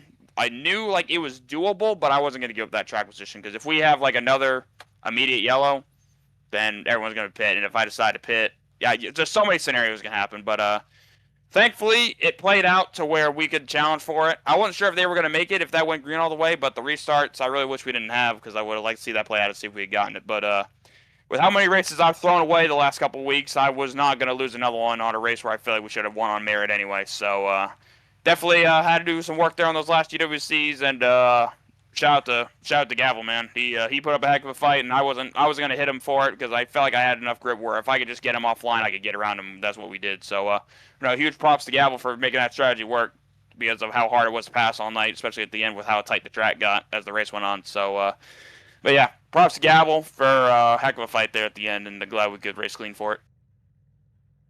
Ultimately, it all works out. You pick up the win. First driver with 2 wins in the Belly Up Sports Cup Series this season. Of course, both of them coming in the crown jewels to start the season with Daytona and the Brickyard, adding to that points lead. I mean, it really could not have asked for a much better start to the season. How does it feel to add that Brickyard 400 win to the list here tonight? Yeah, it's awesome, man. Indy for me in the sim is a special track for me because it's where I got my first Coke win here a couple years ago, and it's a track I've always run really well at, no matter if it's like a stock car, Indy car, or whatever it may be. So I really love racing at this place, even though it can be a pain to race sometimes with just how one lane it is. But I still get joy every time I race here, and it's very special. It's cool to add like another little crown jewel after we got the 500 a couple weeks ago. But yeah, I mean you can't ask for too much more. We've had a great start to the season. Like I said, we probably could have had 3 or 4 wins if I didn't throw them away on my part. And just collecting points as we get ready to head for that chase. So can't complain too much. Obviously, you want to try to win every race you can, but we still got lots of stuff to clean up if I can be able to do that. But right now, we're enjoying it and looking forward to Bristol Dirt. I think that should be a good one. Yeah, talk to me about Bristol Dirt a little bit. How are you on the dirt? We talked to, I think, all of our guys we've interviewed tonight about it because it's definitely going to be a different wild card-ish type race compared to these other racetracks we've been to. How are you when it comes to dirt racing?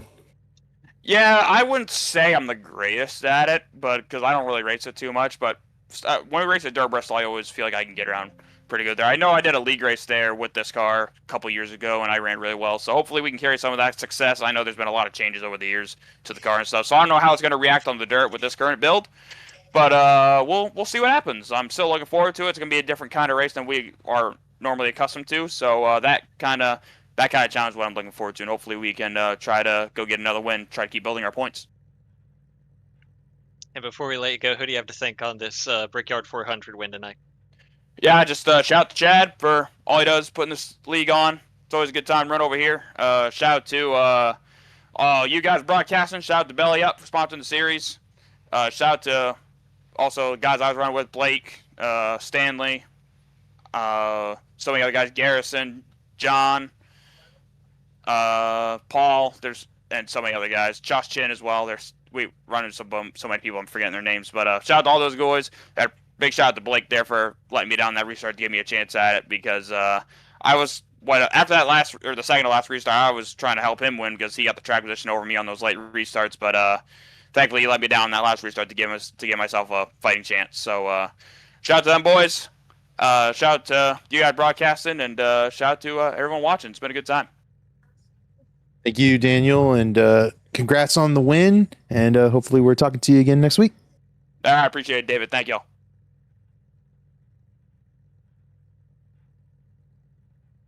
If I can get him, that is race winner Daniel Falkingham, and that'll conclude the Brickyard 400. Zach, any final thoughts before we send us off for the week?